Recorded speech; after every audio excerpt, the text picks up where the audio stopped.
So, here's something worth thinking about as you settle in tonight. Right now, in this exact moment, you are inside the greatest invention in the history of life on Earth. You are swimming in it. You are breathing it. And you probably haven't thought about it once today. I'm talking about language. Not a particular language, not English or Mandarin or Swahili, but the thing itself.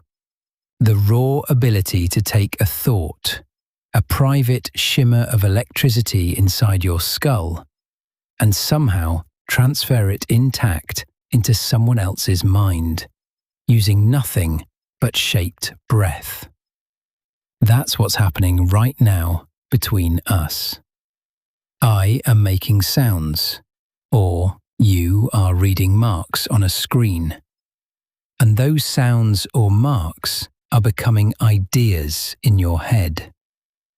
Complex, layered, abstract ideas that have never existed in exactly this combination before.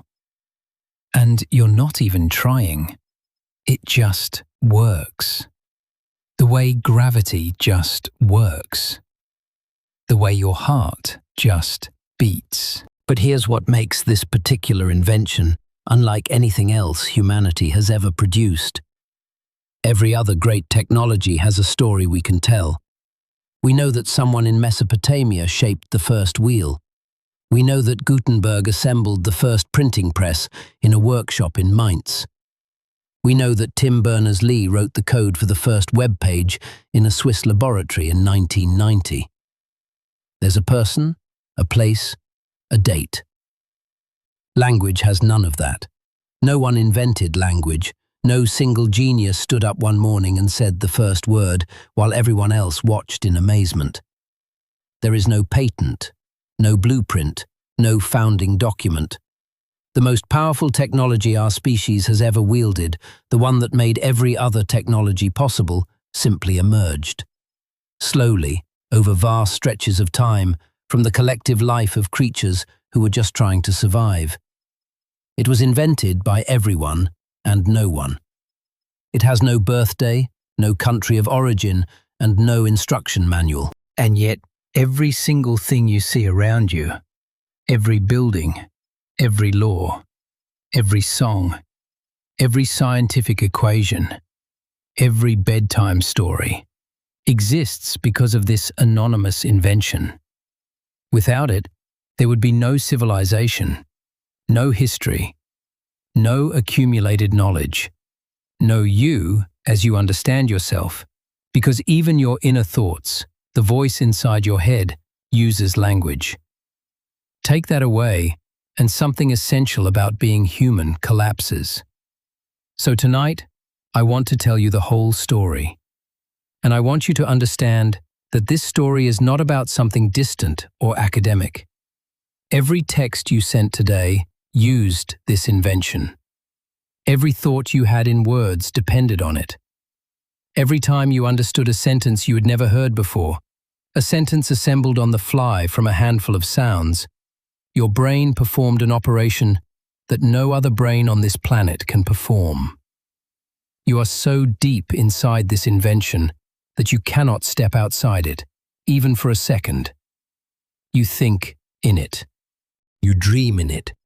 You are it, in some sense that goes deeper than any other technology you use. How did this happen?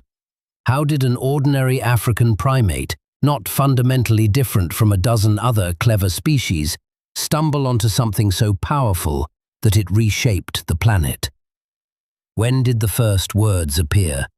And what did they sound like? Why do 7,000 different languages exist today, each one a complete, intricate system for carving reality into meaning? And why is one of them dying, on average, every 2 weeks? How did speech, which vanishes the instant it leaves your mouth, become writing, which can outlast the civilization that created it?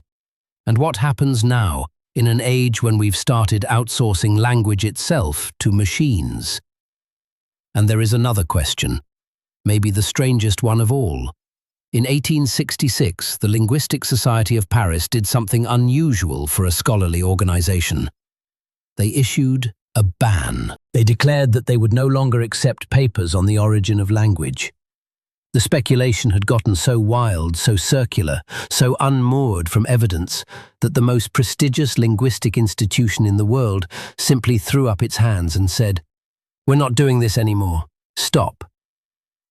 That ban is not in effect today, obviously, but it tells you something about how hard this question is. Language doesn't fossilize. You can dig up a 2-million-year-old skull and measure the brain case, but you can't dig up a conversation. You can't excavate a joke told around a fire 300,000 years ago. So we have to be humble. We have to piece things together from indirect evidence, from anatomy, from archaeology, from genetics, from what we know about how the brain works, and from studying the languages that exist today and working backward. These are the questions we'll move through tonight, slowly. There's no rush. If you drift off somewhere along the way, that's fine. The story will be here.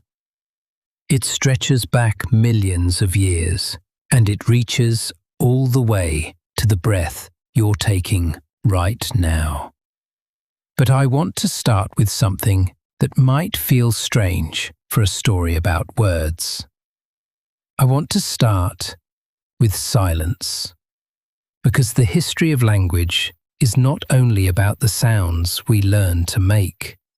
It is also about the sounds that vanished, the voices that were lost, the words that no recording, no fossil, no carved stone will ever bring back. Every language alive today sits on top of countless buried languages that no living ear will ever hear. And the very first of those lost voices belonged to a creature that was not yet human, calling through a forest that no longer exists. 7 million years ago. Let's go there. Around 7 million years ago, somewhere in the forests of Africa, a lineage split in two. One branch would eventually give rise to chimpanzees and bonobos. The other would eventually give rise to us. At that moment, no one on either side of the split was human. They were all apes, living in trees, calling to each other through sound and gesture, navigating a world of predators, fruit, social alliances, and rain. We will never know what that common ancestor sounded like. That might seem obvious, but it's worth sitting with for a moment, because it means that the very beginning of our story is a blank. Sounds don't fossilize. You can dig up a skull and measure the shape of the jaw, the size of the brain case, even the curve of the ear canal. But you cannot dig up a cry, a hoot, a whispered warning. The first voice in our lineage is gone as completely as if it had never existed. What we can do is look sideways at the living relatives we still share the planet with. Chimpanzees have more than 30 distinct calls. Some are food grunts, produced when a ripe fig tree is found.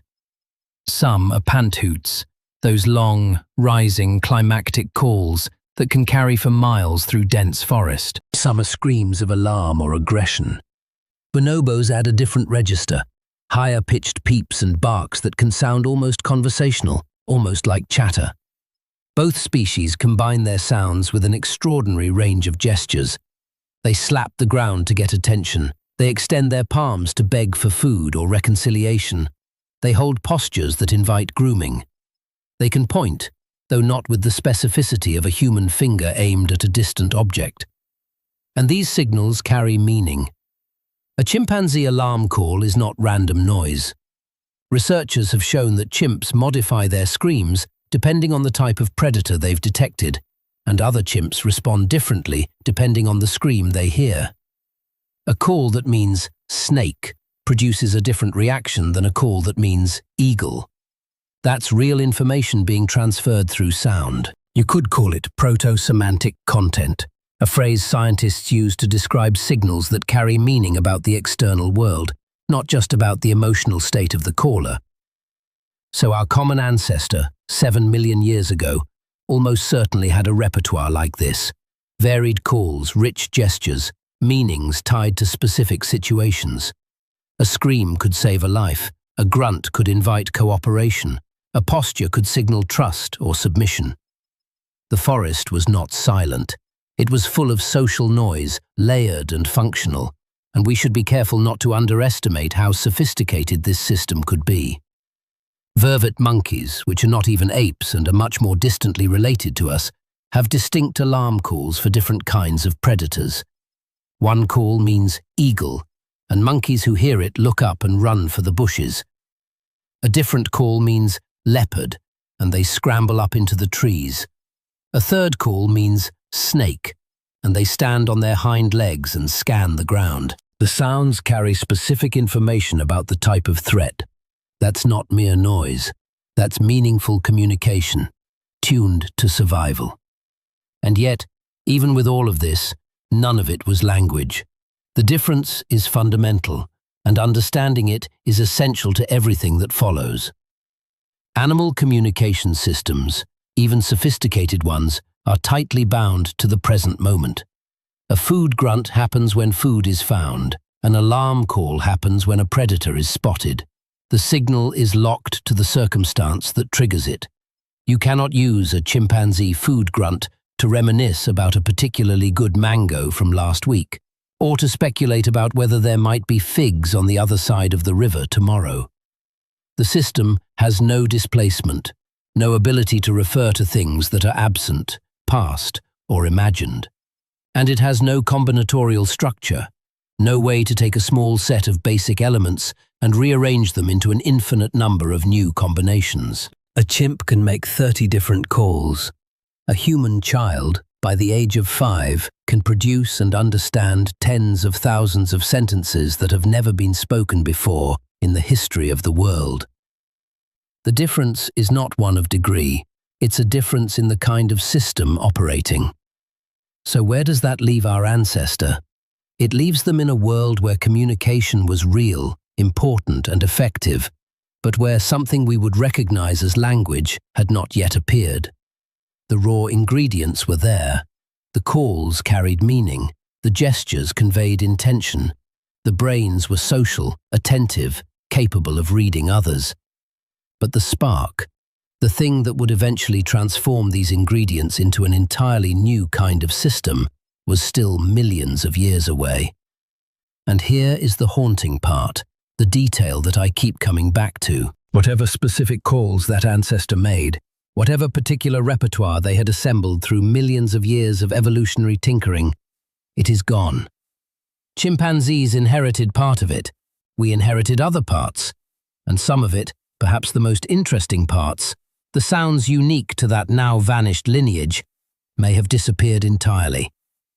Was there a call that neither chimps nor humans can reproduce today? A sound that once filled those ancient forests and now exists only as a ghost in evolutionary memory? We will never know. The fossil record preserves bones, not breath. And so the history of language begins, paradoxically, with a silence. The first sound we never heard. But there's a deeper question hiding inside this silence. If our ancestor 7 million years ago had the social intelligence, the emotional complexity, the varied calls and gestures of a modern chimpanzee, or something close to it, then why didn't they develop language? What was missing? Some researchers think the answer might start not with sound, but with hands.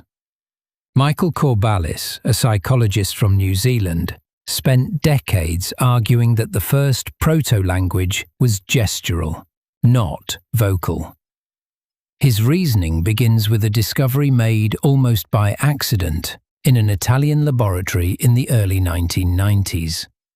A team studying macaque monkeys found a set of neurons in the motor cortex that fired not only when the monkey reached for an object, but also when the monkey merely watched another individual reach for the same object. The brain was simulating the action internally, just by observing it. These mirror neurons, as they came to be called, suggested that the ability to understand another creature's actions by mapping them onto your own neural system is very old, shared across the primate lineage and possibly much older than that. If you can watch someone else reach for a piece of fruit and feel, inside your own brain, a shadow of what their movement feels like, then you have the raw material for shared understanding. You can read intention from action. A hand lifted means one thing. A hand withdrawn means another. A pointed finger, a beckoning gesture, a palm extended in supplication. These are not words, but they carry meaning. And they carry it through a channel that predates any vocal system. Chimpanzees use more than 60 different gestures to communicate socially. Arm raises, hand clasps, ground slaps. Each one recognized by other chimps and responded to appropriately. Bonobos are equally rich in their bodily communication, often combining gestures with vocalizations. Even macaques, which diverged from our lineage tens of millions of years ago, display gestures during social play and conflict. The building blocks of gestural communication appear to be ancient and widespread. And there is something suggestive in how human children develop. Before they can speak, before they can produce their first words, most children point. They point at things they want. They point at things they find interesting. They point to share attention with a caregiver. Pointing is arguably the simplest possible act of symbolic reference. This. Look at this. I want you to see what I see. And it requires no vocal apparatus at all. It requires only a hand, an intention, and someone watching. Does this mean that language began as gesture, as a kind of pantomime, performed by bodies long before vocal tracts could shape words? The idea is attractive but unprovable. Gestures don't fossilize any more than sounds do. We cannot recover a pointing finger from the Pliocene. And the transition from gesture to speech, if it happened, would require its own explanation. How do you get from pantomime to abstract grammar? How do you maintain communication after dark, when hands become invisible? The honest answer is that language probably did not begin in a single channel. It likely began as a blend, a multimodal system combining voice, gesture, facial expression, and body posture, with each channel contributing what it could. Over time, the balance shifted. The vocal channel became dominant, perhaps because it freed the hands for tool use, perhaps because it worked in darkness and across distances, perhaps because the brain circuitry that controlled fine motor movements of the hands could be repurposed, through evolutionary tinkering, to control the fine motor movements of the tongue and lips. But whatever path the transition took, it required a body capable of producing the right kinds of sounds. And that body was being built far earlier than you might expect. Not millions of years before humans, hundreds of millions of years. In a world of shallow water and mud, long before anything walked upright or made a tool, evolution was already quietly assembling the machinery that one day, in a future no one could have predicted, would make speech physically possible. To tell the story of how humans learned to talk, you first have to tell the story of how vertebrates learned to breathe air. Because speech is, at its most basic level, controlled breathing. Every word you say is a tiny sculpture carved out of an exhaled stream of air. Without lungs, without a diaphragm, without a flexible tongue and a throat that can shape sound, there can be no speech. And those structures were not invented for language. They were invented for survival, hundreds of millions of years before anything resembling a human existed. About 400 million years ago, in the Devonian period, the world looked nothing like it does today. The land was covered in primitive forests of ferns and early trees, and most of the action in vertebrate evolution was still happening in water. Fish ruled. But some lineages of fish were living in environments where water was unreliable. shallow swamps, seasonal pools, places where droughts could strand you, where oxygen levels in the water could plummet without warning. Some of these fish evolved a backup system, a pouch of tissue connected to the gut that could gulp air directly from the surface, a primitive lung. At first, it was nothing more than an emergency measure, a way to survive when the water couldn't provide enough oxygen. But over millions of years, that emergency backup became a primary system. Early tetrapods, the first four-legged creatures to crawl onto land, carried true lungs.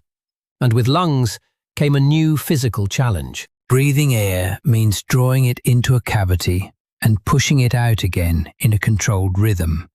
And the musculature that evolved to manage that rhythm, the rib cage, the early precursors of the diaphragm, the intercostal muscles, all of this would one day become the pump that powers human speech. Every word you speak tonight is driven by the same basic mechanics that allowed a Devonian tetrapod to inflate its lungs on a muddy shoreline. But lungs are only the fuel supply. Sound needs to be shaped. And that's where the tongue enters the story. In fish, the tongue is barely worth the name. It's a bony pad on the floor of the mouth, used mostly to shove prey backward toward the throat. It's stiff, immobile, a blunt instrument. But as vertebrates adapted to life on land, the tongue changed. Amphibians developed muscular, flexible tongues that could flick outward to snatch insects, manipulate food, and swallow efficiently in air rather than water. This wasn't about speech. It was about eating in a new environment. But evolution has a habit of repurposing old tools for new jobs, and the flexible tongue that once caught flies would eventually become the most precise instrument of sound shaping in the animal kingdom. Consider frogs. They cannot talk, but they croak, trill, and call to each other with remarkable variety, using lungs to push air, vocal membranes to produce sound, and the resonating chamber of the mouth and throat to shape it. Birds took these principles further, developing a specialized vocal organ called the syrinx that allows some species to produce two independent sounds simultaneously. Mammals developed their own vocal apparatus, with a larynx containing vocal folds that can vibrate at different frequencies. Each lineage found its own path, but the fundamental principle was the same. Controlled breath plus a flexible vocal tract equals communication through sound. All of this was happening long before primates appeared. By the time our distant ancestors swung through the canopies of African forests, the basic biological toolkit for making complex sounds had already been refined over 300 million years of evolution. The lungs, the tongue, the larynx, the muscles that control breathing, all were in place. But the toolkit was not yet configured for speech. It was configured for eating, for breathing, for the occasional territorial call or mating song. To turn it into a speech-producing machine required a series of specific anatomical changes, changes that would come with real costs. And one of the most dramatic of those changes involved a part of the body that most people never think about. A tiny, horseshoe-shaped bone in the throat called the hyoid. This is where the story returns to our own lineage. The hyoid bone sits in the neck, just above the larynx, and it serves as an anchor point for the tongue and the muscles that control the larynx. In most primates, including chimpanzees and gorillas, the hyoid is shaped in a way that supports large air sacs in the throat. These air sacs are inflatable pouches that act as resonators. When a chimpanzee hoots or a gorilla bellows, these sacs amplify the sound and lower its frequency, creating those deep, booming calls that can carry for long distances through forest. They're magnificent adaptations for making loud noise, but they come with a trade-off. Air sacs reduce the clarity of distinct vowel sounds. Think of it this way. If your throat is essentially a big echo chamber, Every sound you make gets blurred and muddied by all that resonance. The precise distinction between E and R and oo, the vowel contrasts that human speech depends on absolutely, gets swallowed. You can roar, but you can't whisper a name. Now, in 1974, in the Ethiopian region of Hadar, a team of paleoanthropologists discovered the most famous skeleton in the history of the field. They called her Lucy. She belonged to the species Australopithecus afarensis, and she had lived more than 3 million years ago. She stood just about 3.5 feet tall, with long arms, a small brain, and, critically, she walked upright. Lucy became an icon of human evolution, the proof that bipedalism came before the big brain. But Lucy's skeleton also raises a question about voice. No hyoid bone was found with Lucy herself, but one has been recovered from a related Australopithecus specimen dated to about 3.3 million years ago. And its shape tells a story. It resembles the hyoid of modern African apes, not the hyoid of modern humans. It's built to support air sacs, those big resonating pouches that make for powerful calls but muddy vowels. So could Lucy have whispered? Could she have leaned toward a child and produced the kind of soft, precise, syllable-by-syllable sound that language demands? Almost certainly not. Her voice would have been loud, resonant, and blurred. She could call, bark, hoot, perhaps even laugh, but she could not have sustained the clear, controlled stream of distinct sounds that speech requires. Her breathing apparatus was also configured differently from ours. The rib cage of Australopithecus was cone-shaped, more like an ape's than a human's, designed for powerful bursts of air rather than the long, fine-tuned exhalations that let us speak in flowing sentences. And yet, communication was hardly absent. Lucy and her kind lived in groups where visual contact was constant. Gestures, facial expressions, body postures, all would have carried enormous communicative weight. The Italian neuroscientists who discovered mirror neurons in the 1990s, neurons that fire both when you perform an action and when you watch someone else perform the same action, showed that the brain circuits for understanding others through observation are ancient, shared with macaques, and probably far older. The ability to watch another creature and understand what they're doing, to simulate their actions inside your own mind, goes back tens of millions of years. Long before speech, bodies were already reading other bodies. There is one more detail here that deserves attention, because it reveals just how serious evolution was about reconfiguring the body for speech. In most mammals, the larynx sits high in the throat, close to the nasal passage. This is extremely useful, because it means the animal can breathe and swallow at the same time.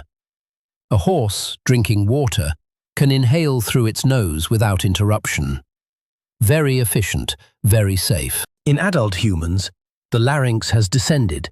It sits much lower in the throat, which creates a long, resonating chamber above it called the pharynx. That chamber is what gives us the ability to produce the full range of vowel sounds that human language requires. The difference between E and oo and R is essentially a difference in the shape of that pharyngeal space, reshaped on the fly by the tongue and lips. Without the descended larynx, the palette of distinct sounds available to a speaker would be much narrower. But the descended larynx means we cannot breathe and swallow at the same time. The airway and the food passage cross each other in our throats, and every time we swallow, a little flap of tissue called the epiglottis has to close over the windpipe to prevent food from going down the wrong way. When it fails, we choke.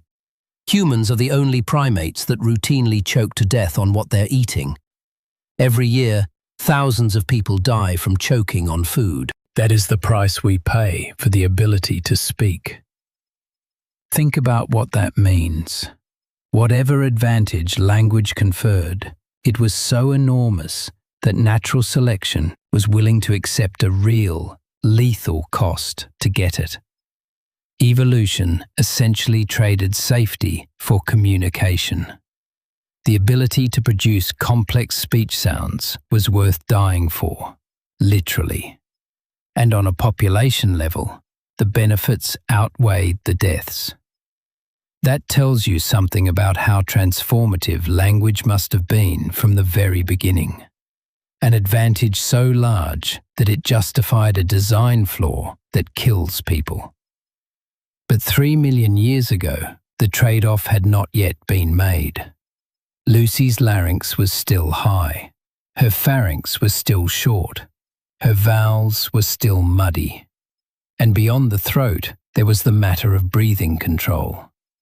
The rib cage of Australopithecus was cone-shaped, wider at the bottom than at the top, more like an ape's than a modern human's. This shape supports powerful bursts of air, the kind needed for a single loud call, but it doesn't provide the fine-tuned, extended exhalation that fluent speech demands. Speaking a sentence requires you to release air slowly, steadily, modulating pressure with extraordinary precision over the course of several seconds. Lucy's chest was built for shouts, not soliloquies. Meanwhile, something else was happening that would matter enormously. Lucy walked upright. Bipedalism, whatever its original evolutionary drivers, whether it was efficiency of travel, freeing the hands for carrying, or keeping the head cooler in the savanna sun, had a cascade of secondary effects on the body. When the spine straightened and the pelvis tilted to support upright posture, the position of the larynx, the shape of the rib cage, and the musculature of breathing all began to shift. These changes happened slowly, over millions of years. But they moved the body in a direction that would eventually make speech mechanically possible. Walking upright didn't cause language, but it created the conditions in which the vocal apparatus could be remodeled for a new purpose. So here is where the story sits, 3 million years ago. The lungs work. The tongue is flexible. The brain is social and attentive. Bipedalism is reshaping the relationship between spine, rib cage, and throat. But the vocal equipment hasn't yet been reconfigured for the precise, quiet, fast-moving articulation that language will demand. That reconfiguration was coming, but it would take a very particular kind of creature to push it forward. A creature that made tools, crossed oceans, and lived in groups complex enough to need something more than gesture and shout. That creature was Homo erectus. And what they accomplished, with a brain smaller than yours and a vocal tract rougher than yours, is one of the most underestimated stories in the history of life. Around 1.9 million years ago, a new kind of hominin appeared in East Africa. Compared to the Australopithecines who came before, this species was taller, leaner, longer-legged, and bigger-brained.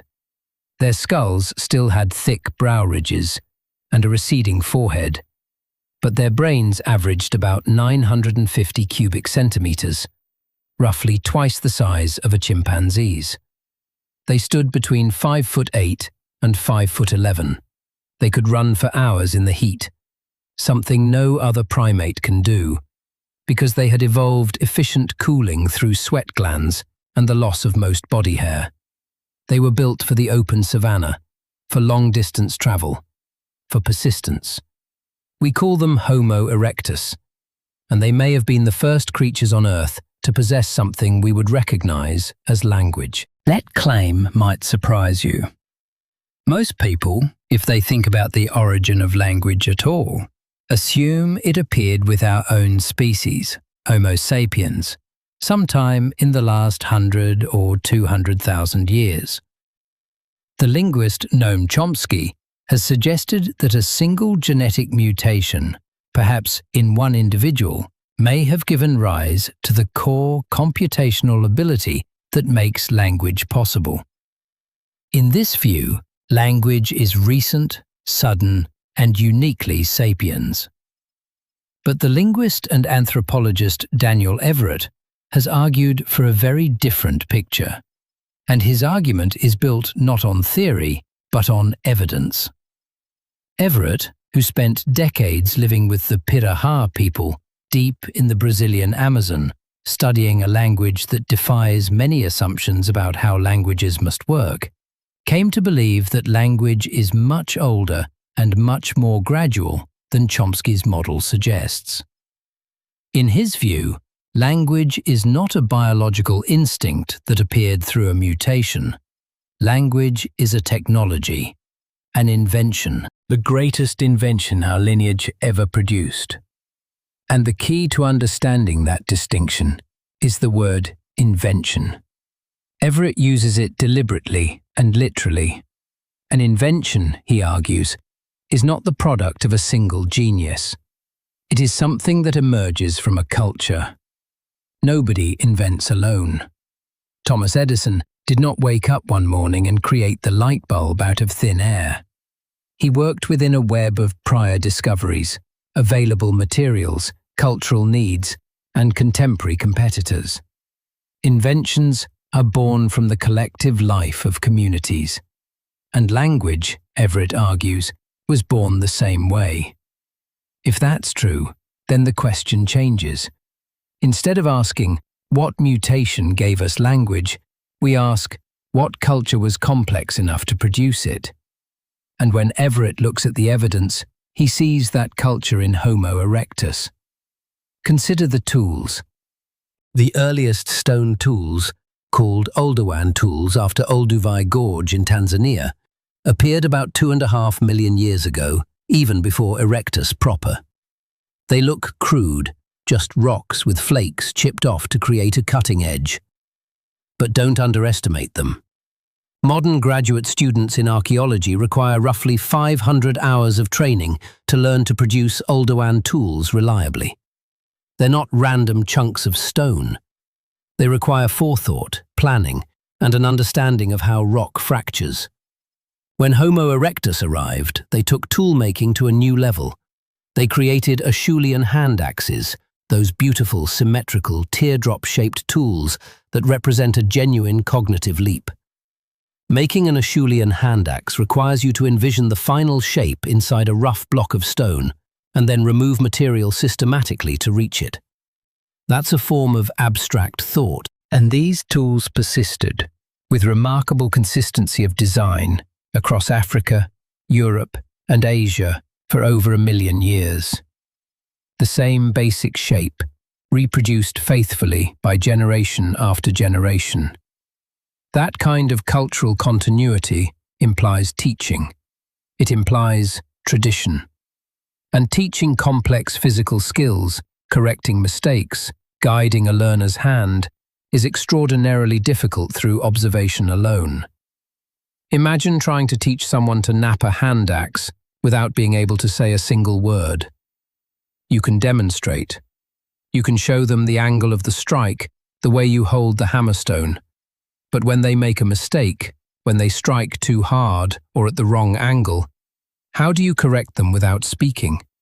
How do you say, not there, here, or softer, you're going to shatter it, or watch my wrist, not my elbow?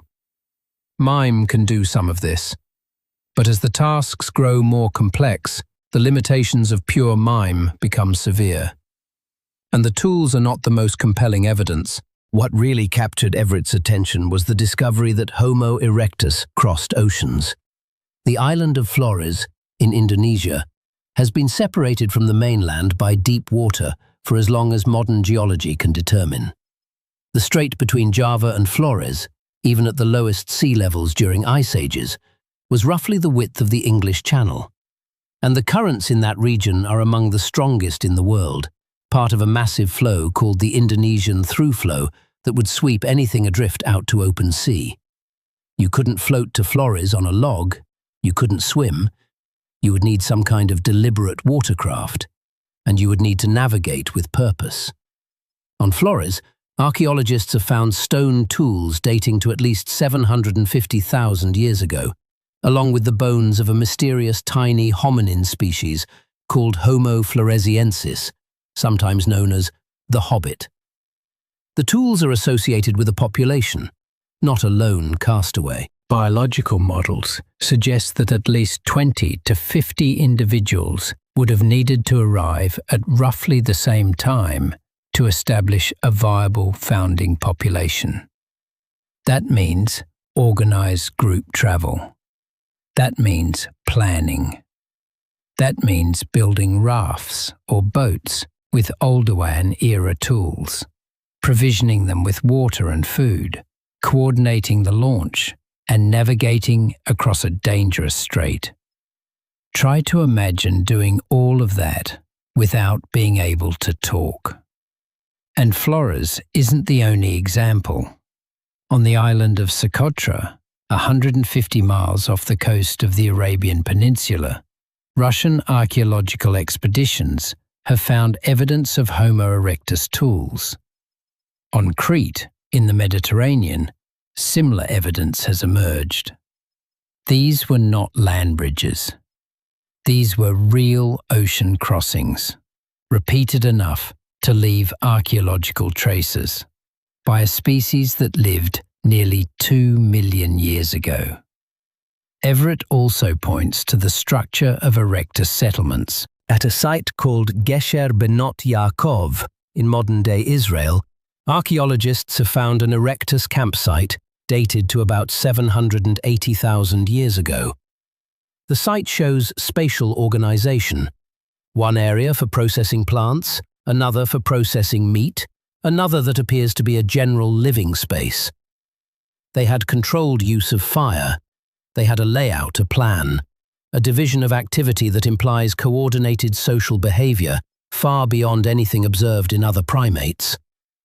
So here is the picture Everett paints. You have a species that made complex tools, maintained cultural traditions for over 1 million years, crossed dangerous oceans in groups, built organized settlements, controlled fire, and ranged across 3 continents. They were the most successful species in the history of our genus, lasting nearly 2 million years, far longer than Homo sapiens has existed so far. And the question becomes, could they have done all of this without language? Everett says no. And his argument hinges on what language actually is. Most linguists define language in terms of grammar, particularly recursive grammar, the ability to embed one sentence inside another. To say things like, "The man who stole the bread that the baker made yesterday is standing outside." Chomsky has argued that this recursive capacity is the essential feature that separates human language from animal communication, and that it appeared suddenly and recently, within the last 100,000 years. Everett defines language differently, and his definition draws on the work of a man he considers the greatest mind America has ever produced, Charles Sanders Peirce, a 19th century mathematician, logician, and philosopher who died penniless and unemployed, despite having made foundational contributions to formal logic, semiotics, pragmatism, geophysics, and half a dozen other fields. Peirce invented the theory of signs, or semiotics, and his framework turns out to be essential for understanding what language actually is. Peirce described 3 kinds of signs, and they form a hierarchy. At the bottom are indexes, signs that are physically connected to what they represent. Smoke is an index of fire. A footprint is an index of the creature that made it. A fever is an index of infection. Every creature on Earth recognizes indexes from insects to elephants. They're the simplest kind of sign, and they require no special cognitive ability. Above indexes are icons, signs that resemble what they represent. A painting of a horse is an icon of a horse. A sculpture of a face is an icon of a face. Icons require something more than indexes. They require the ability to perceive and respond to resemblance, to notice that one thing looks like another, and to find that resemblance meaningful. And here's where it gets interesting. In a cave in South Africa, among deposits associated with Australopithecus africanus, roughly 3 million years old, researchers found a small reddish-brown pebble, about 3 inches by 2 inches, that doesn't match the geological material of the cave. It had to have been carried there from somewhere else. And if you look at it, it has a striking feature. It looks like a face. 2 small depressions that suggest eyes, a line that suggests a mouth. It looks, for all the world, like a smiley face carved by nature. Nobody carved it. The face is a product of natural weathering.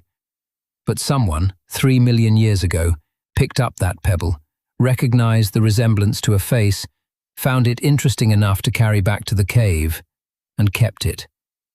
That is the earliest known example of an icon, a sign based on resemblance, recognized by a pre-human ancestor. It tells us that the capacity to see one thing in another, to recognize likeness, to be moved by resemblance, is extraordinarily old. And then, Above icons, at the top of Purser's hierarchy, are symbols. Symbols are signs that refer to things by convention, not by physical connection, and not by resemblance. The word dog doesn't look like a dog, doesn't sound like a dog, doesn't smell like a dog. It refers to a dog because English speakers have collectively agreed, through cultural convention, that it does. Everett defines language as the transfer of information by symbols.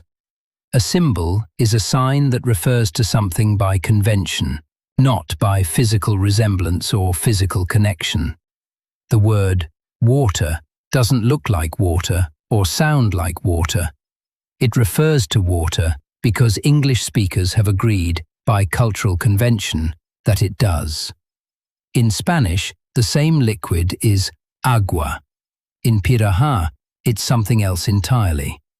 These are arbitrary associations between sound and meaning, and they exist only because a community has collectively adopted them. If you accept this definition, then the threshold for language is not recursive grammar. The threshold is symbols. And symbols, Everett argues, require culture.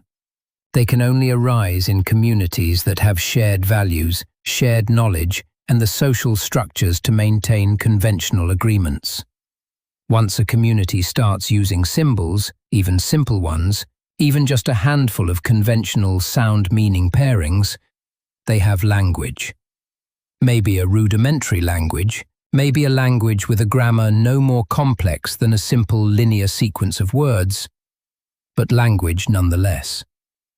And how complex does a grammar need to be to function?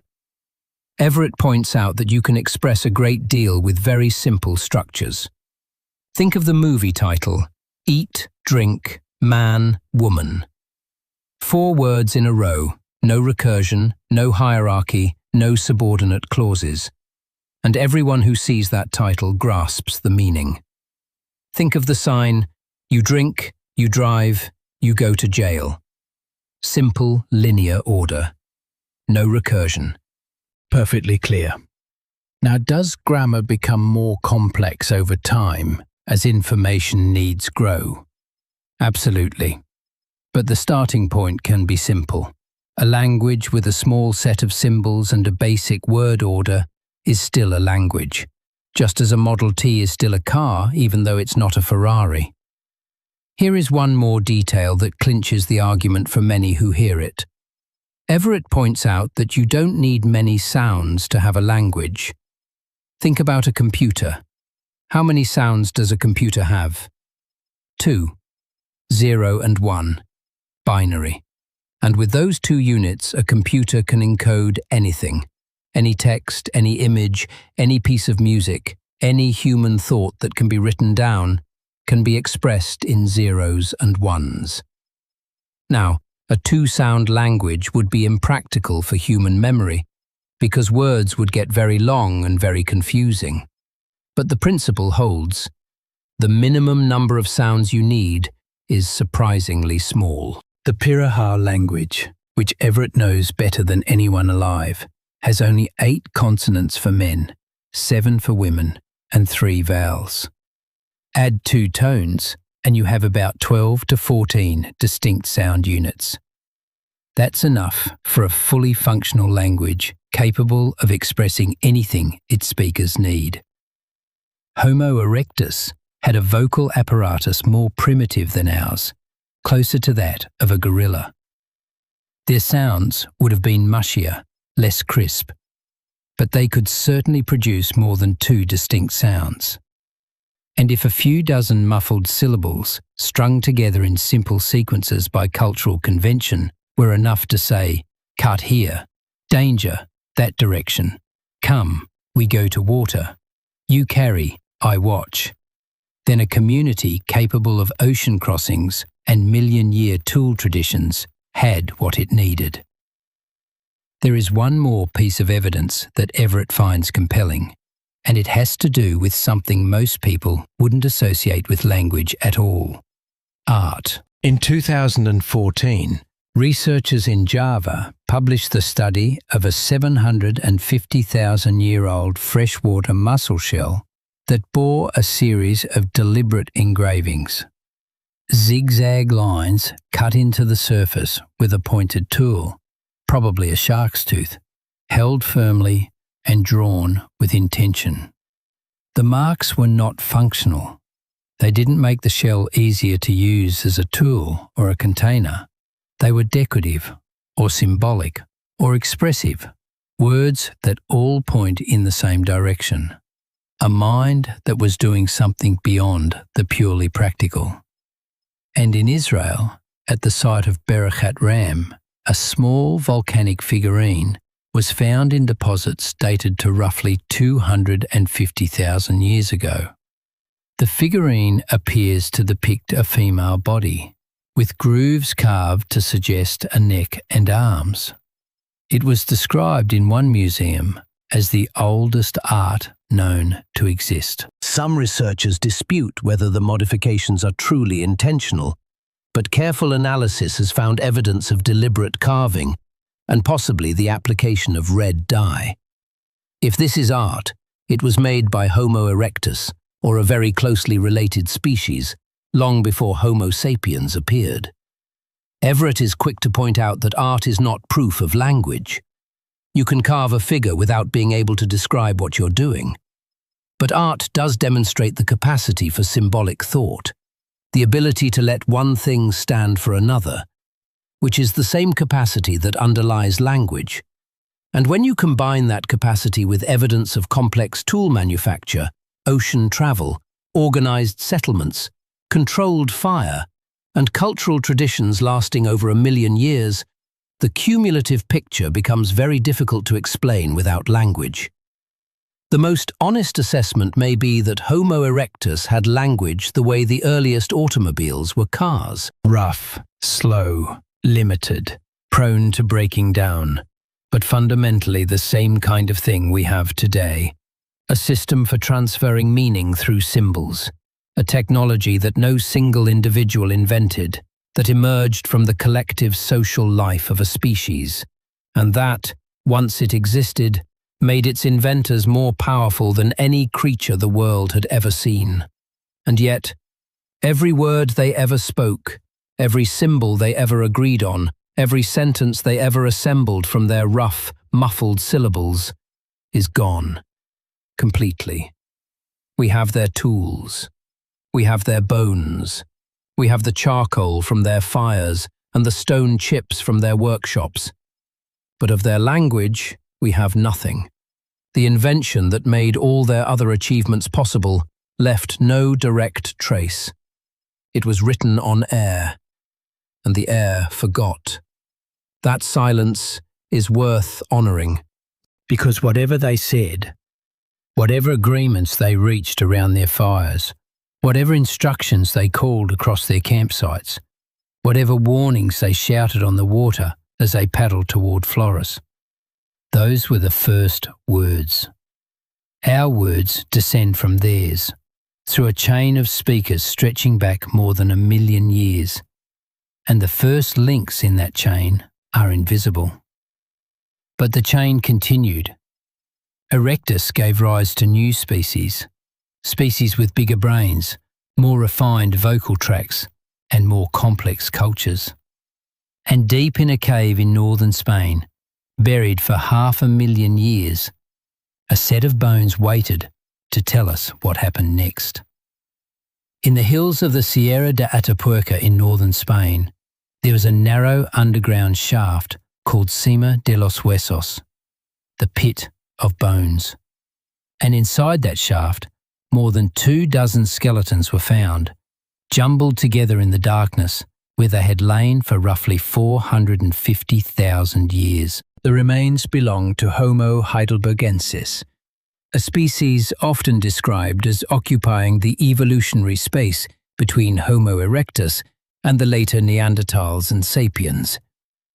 They were powerfully built, with robust skulls and heavy brow ridges, but their brains were large, often exceeding 1,000 cubic centimeters, overlapping with the range of modern humans. They hunted big game. They controlled fire. They lived in complex social groups across Africa and Europe. And among the bones in that pit, researchers found something that almost never survives the ages: a fossilized hyoid bone. Remember the hyoid from our earlier discussion? That small horseshoe-shaped bone in the throat that anchors the tongue and supports the larynx. The one whose shape tells you whether a creature's vocal tract is built for booming ape-like calls or for the precise vowel distinctions of human speech. Hyoid bones are fragile. They break easily. They're rarely preserved in the fossil record. To find one at Atapuerca, intact enough to study, was extraordinary, and its shape leaned toward ours. Not identical to a modern human hyoid, but closer to us than to any ape. The angles, the proportions, the way it would have sat in the throat, all suggested a vocal tract that had moved significantly in the direction of human speech. Scientists used imaging and computer modeling to reconstruct parts of the vocal tract of one particularly well-preserved child's skull from the site, estimating the shape and size of the resonating cavities. Their conclusion was cautious, but remarkable. This child could have produced at least some distinct vowel sounds.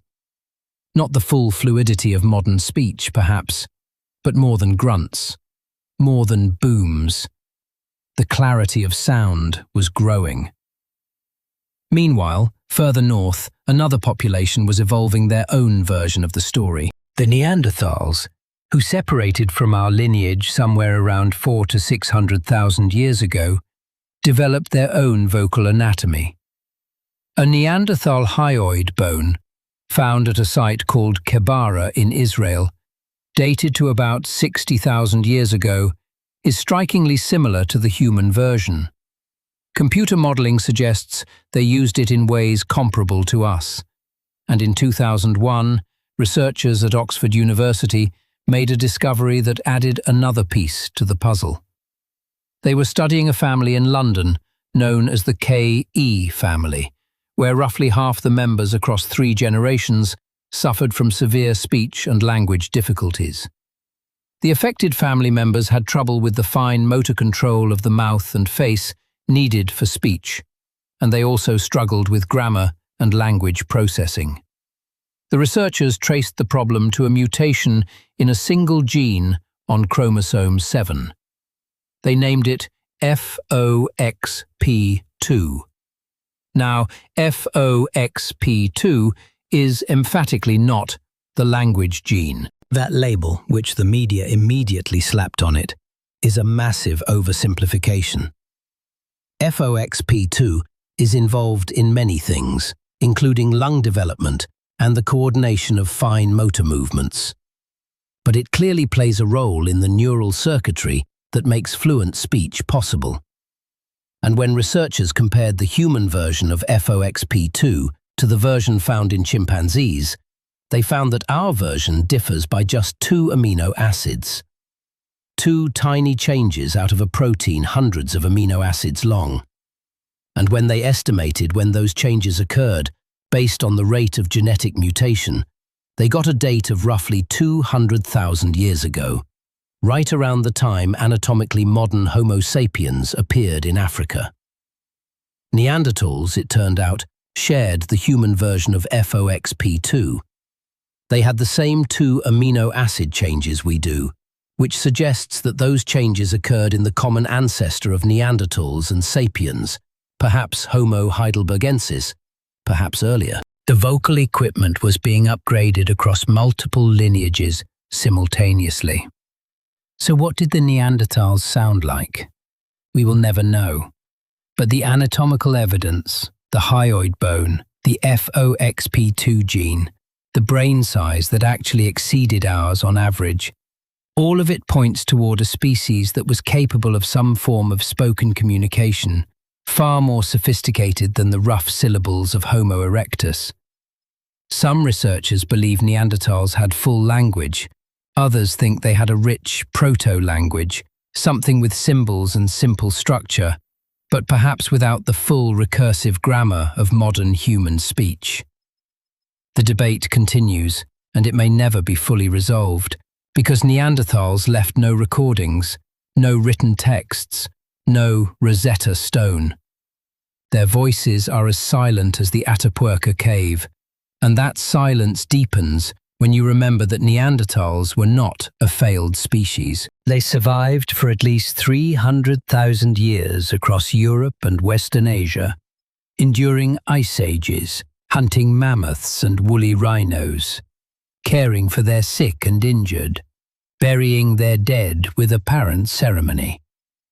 They made sophisticated Mousterian and Levallois stone tools. They used pigments, possibly for body decoration. They lived lives of physical hardship and social complexity. And then, over a span of roughly 10,000 years after modern humans arrived in their territories, they disappeared. What happened? Nobody knows for certain. Some suggest competition for resources.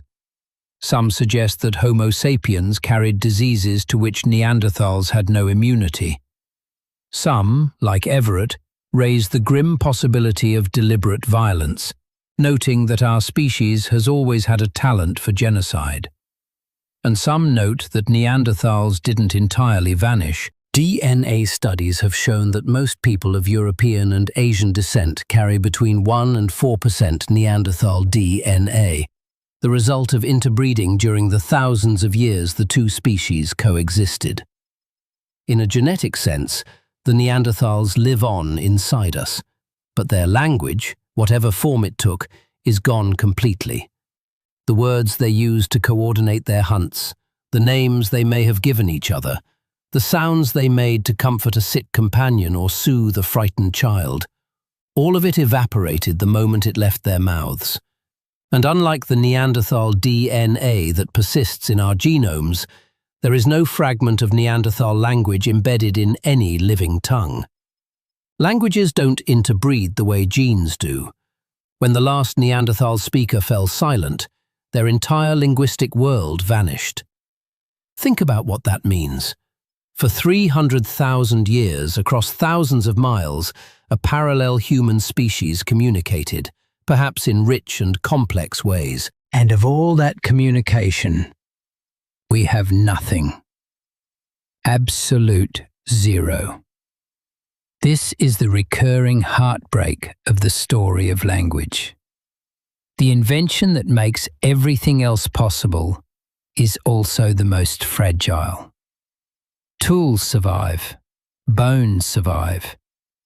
DNA, against all odds, sometimes survives for hundreds of thousands of years.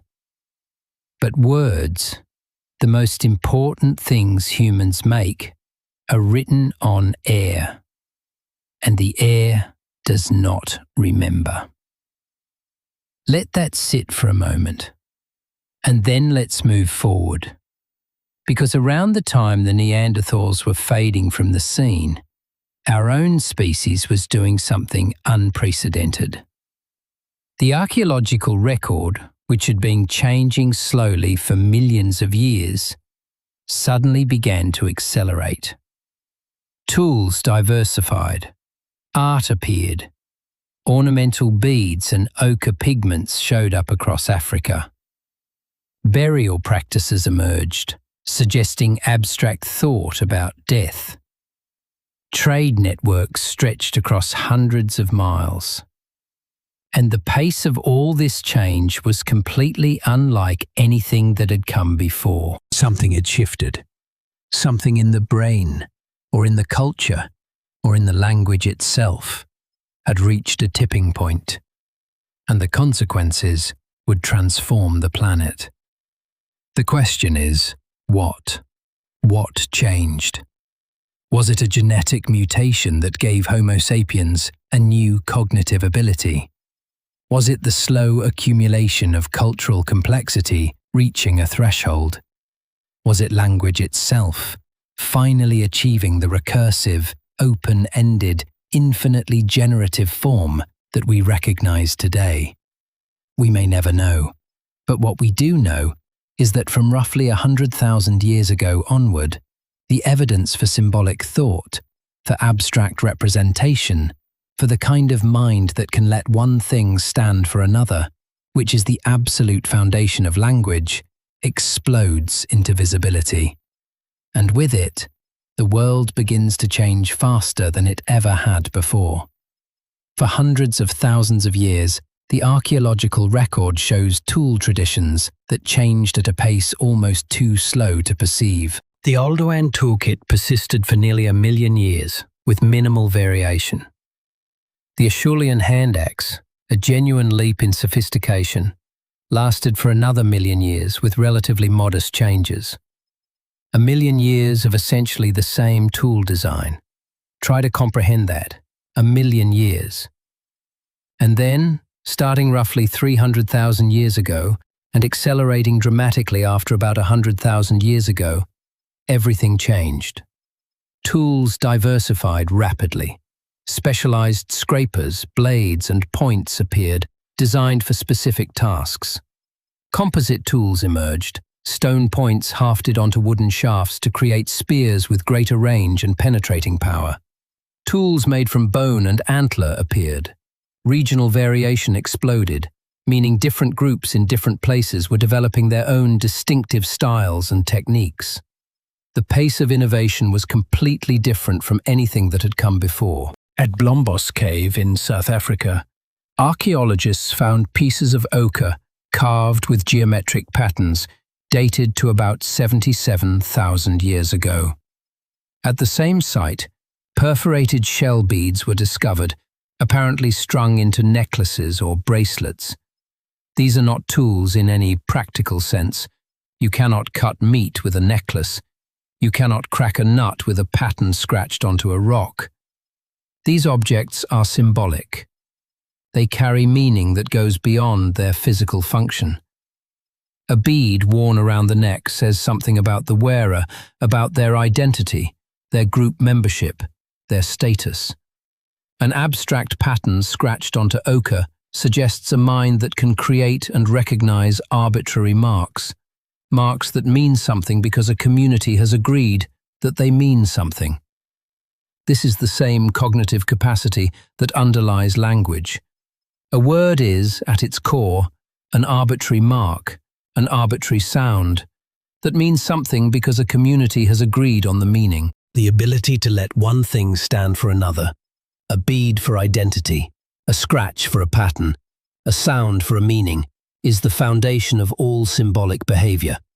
And when that ability shows up in the archaeological record, it suggests that the minds behind it were capable of the kind of abstract, conventional thinking that language requires. And then, seemingly all at once by the timescales of the previous million years, our ancestors began to carve, to paint, to decorate their bodies, to bury their dead with grave goods, to trade materials across distances of hundreds of miles. Obsidian from one region showing up at sites far away. Marine shells found deep inland. These patterns imply networks, relationships, trust between groups that had never met face to face.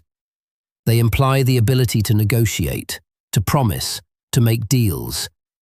And they imply language. The invention that had been slowly assembling itself for millions of years, piece by piece, organ by organ, culture by culture, seems to have finally reached its full operational form. And once language existed in its full form, it did something that no previous communication system had ever done. It allowed cumulative culture. The anthropologist Robin Dunbar, in the mid-1990s, proposed that language evolved partly as a replacement for physical grooming in primate societies. Among chimpanzees and other primates, grooming is the primary mechanism for building and maintaining social bonds. You sit with a partner, pick through their fur, remove parasites, and in the process, you reinforce trust, reduce tension, and strengthen the alliance. But grooming is time-consuming, and you can only groom one individual at a time. As hominin groups got larger, driven by the pressures of defense and resource competition, the amount of time required to maintain all necessary social relationships through grooming would have become impossible. Language solved this problem.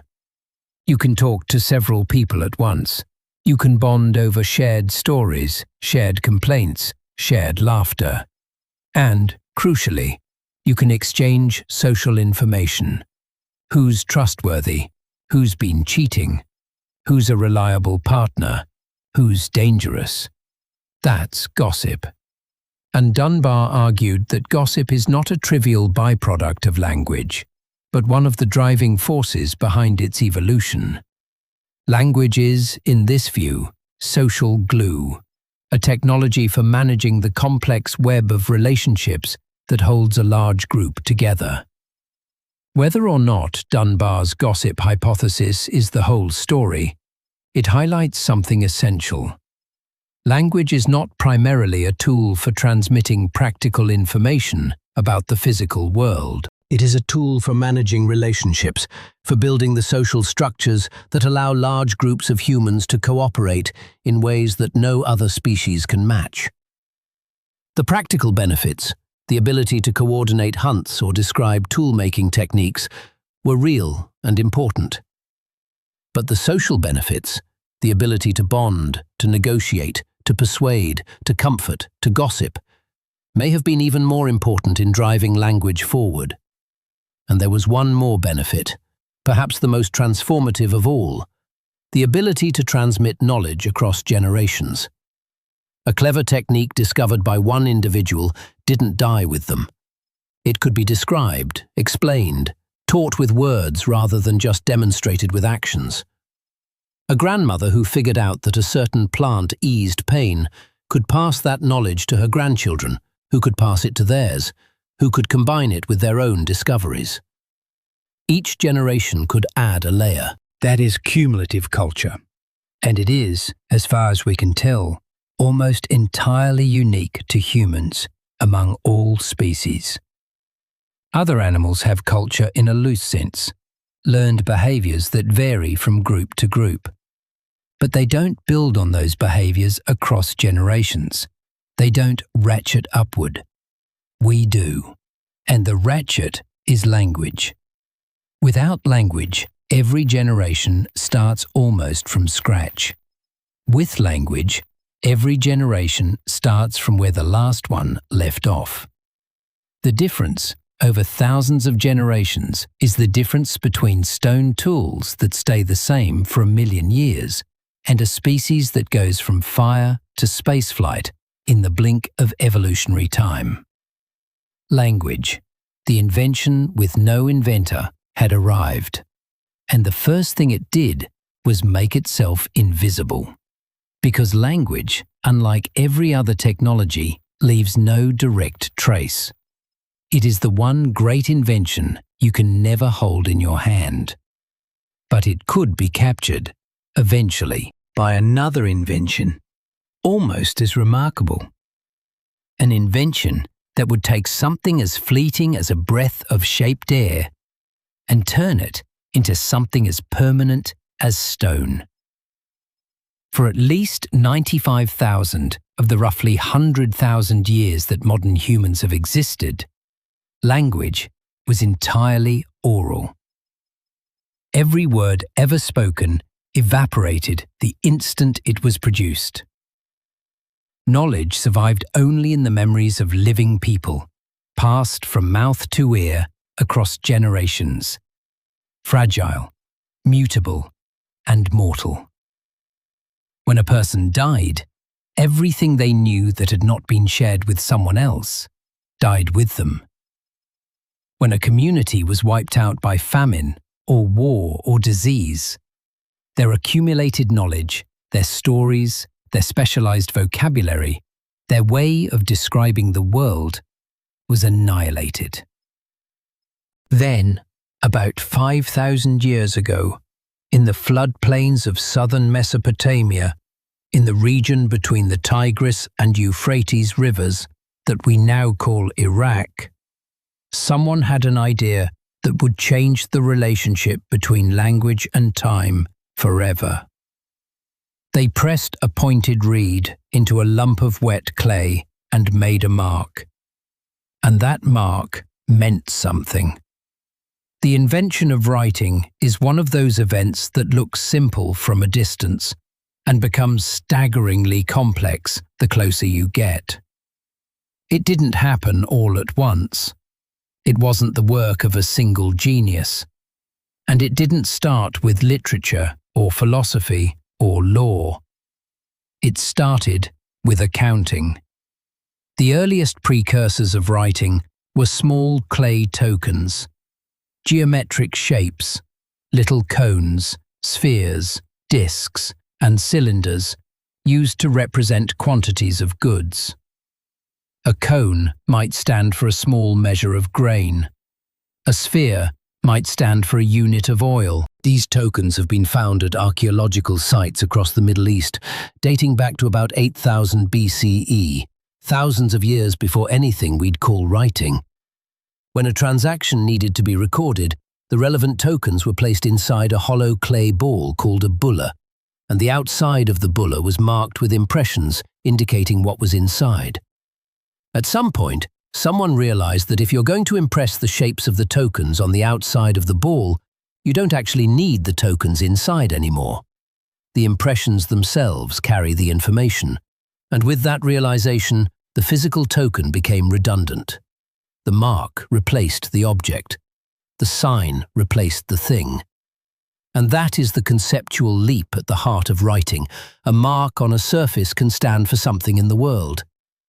From these humble beginnings in Sumerian civilization, around 3100 BCE, a full writing system gradually evolved. The marks became more standardized, pressed into clay with a wedge-shaped reed, producing the angular characters we call cuneiform, from the Latin word cuneus, meaning wedge. At first, the symbols were pictographic, little pictures that resembled what they represented. A star shape for star, a head for head, a wavy line for water. But over time, the symbols became more abstract, losing their visual resemblance to the things they signified. And, crucially, they began to represent sounds rather than just objects. This is the key transition. As long as a writing system is purely pictographic, each symbol refers to a thing or a concept. You can write 3 sheep by drawing 3 little sheep, and someone from any language might be able to interpret it. But you can't write an abstract sentence like, "The king promises that taxes will be reduced after the harvest." To do that, you need symbols that represent the sounds of spoken language, not just the objects in the world. And once you have that, you have something qualitatively different. You have a system that can capture speech, that can turn the fleeting vibrations of a voice into permanent marks on clay or stone or papyrus, that can make language survive the death of the speaker.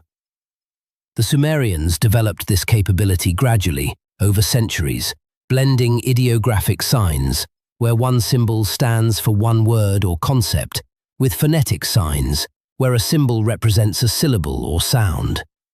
The result was cuneiform, a system so flexible and powerful that it was adopted and adapted by the Akkadians, Babylonians, Assyrians, Hittites, Elamites, and many other peoples of the ancient Near East. It endured for more than 3,000 years, a remarkable run for any technology. The transition from pictographic to phonetic writing happened through a mechanism that linguists call the rebus principle.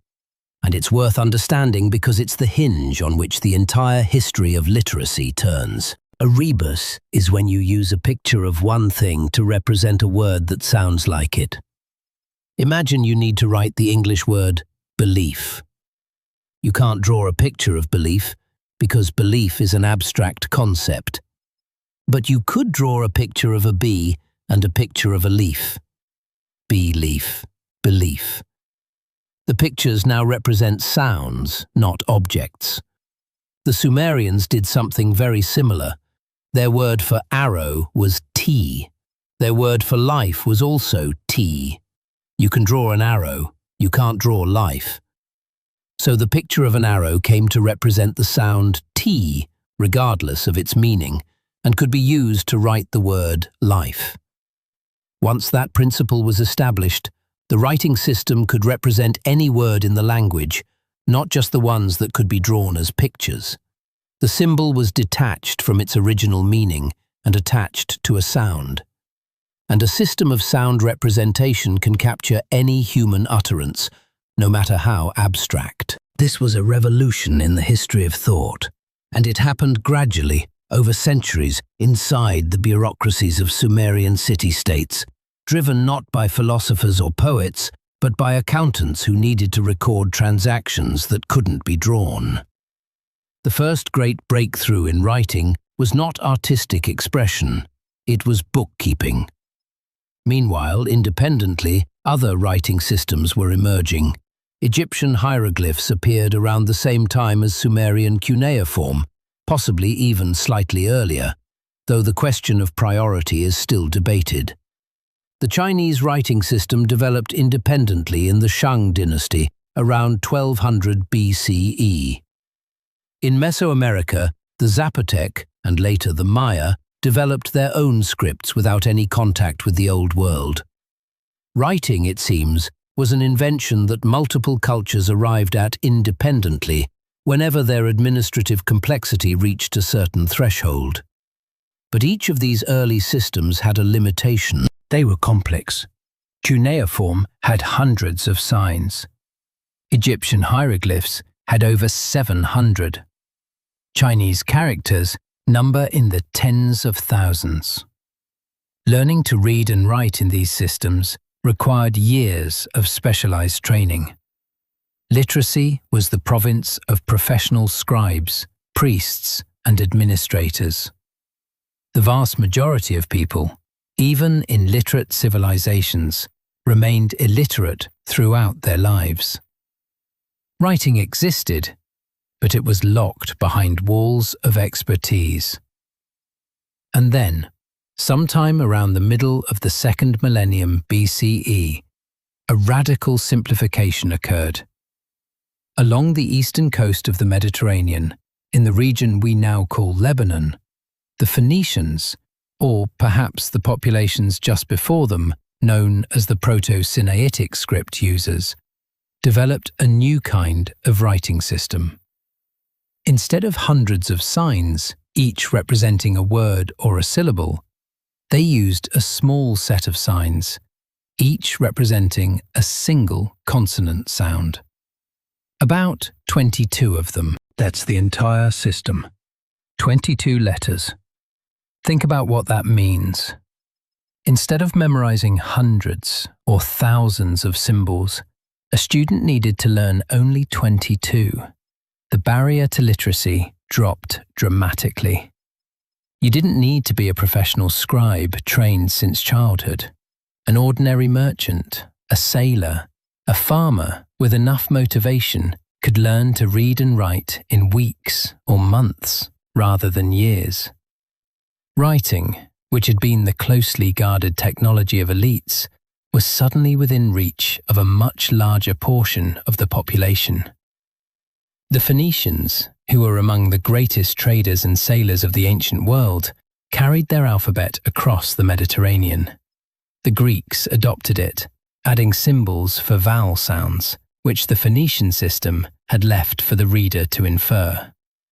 The Greek alphabet became the foundation of the Latin alphabet, which the Romans spread across their empire, and which you are reading right now. Every letter on this page descends from a Phoenician original, which in turn descends from a simplified Egyptian hieroglyph, which in turn descends from a pictograph that once looked like the thing it represented.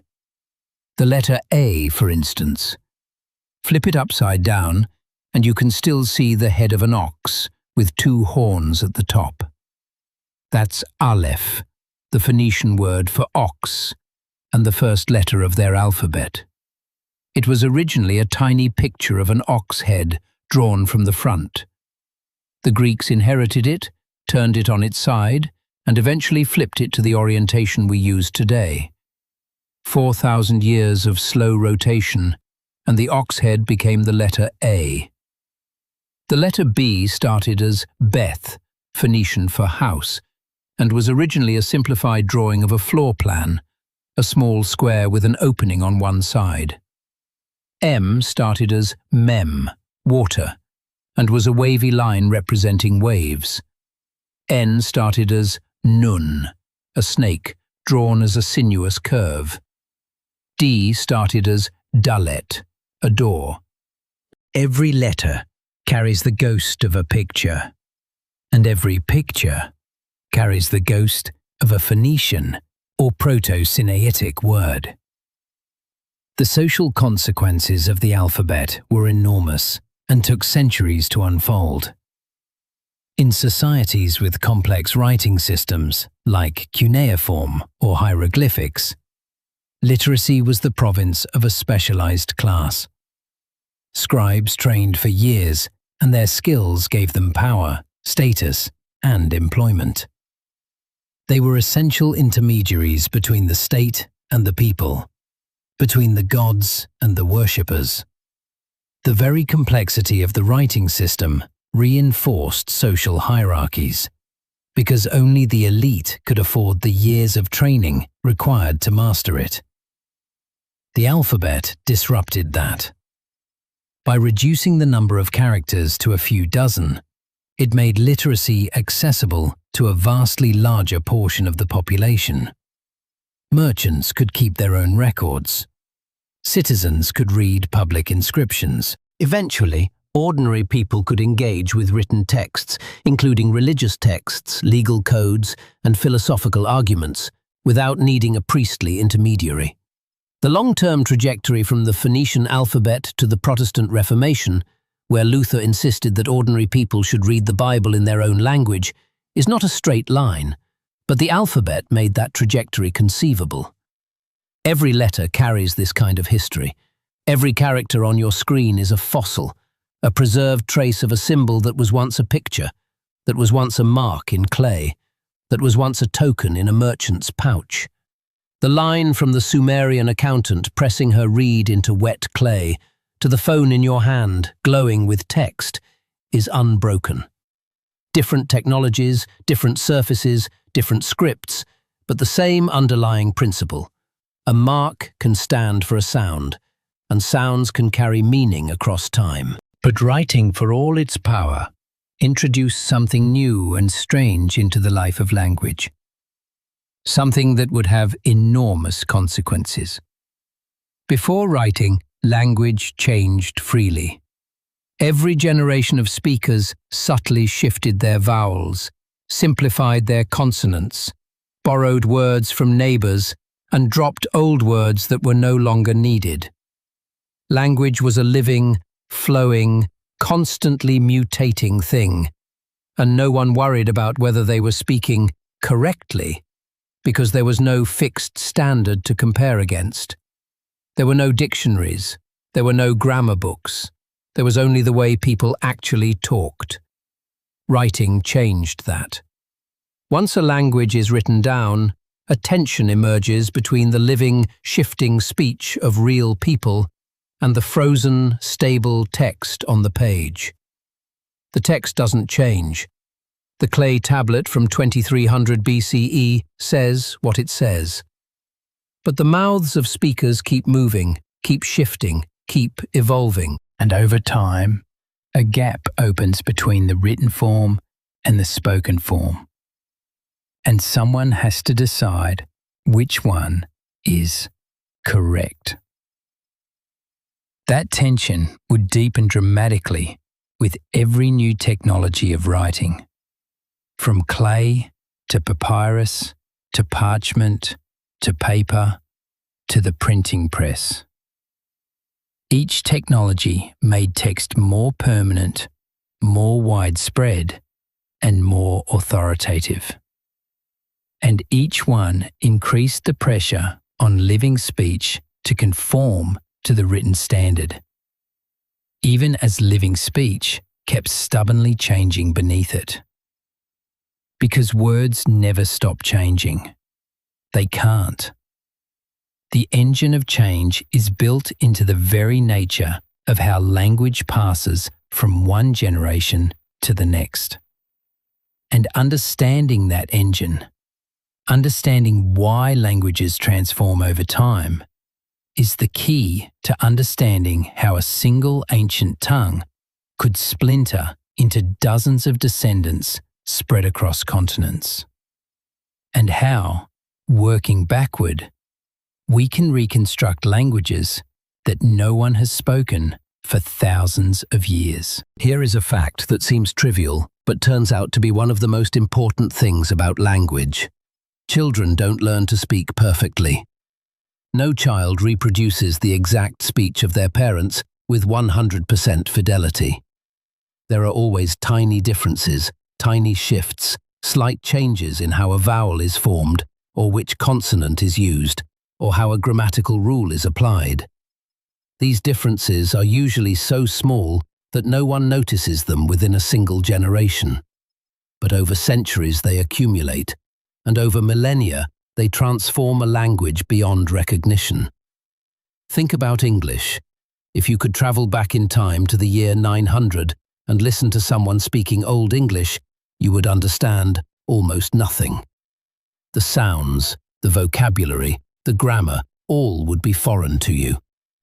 Old English is a language that looks and sounds more like German or Icelandic than like modern English. The sentence, Fader ure, thu the ert on heophonum, is Old English for Our Father, who art in heaven.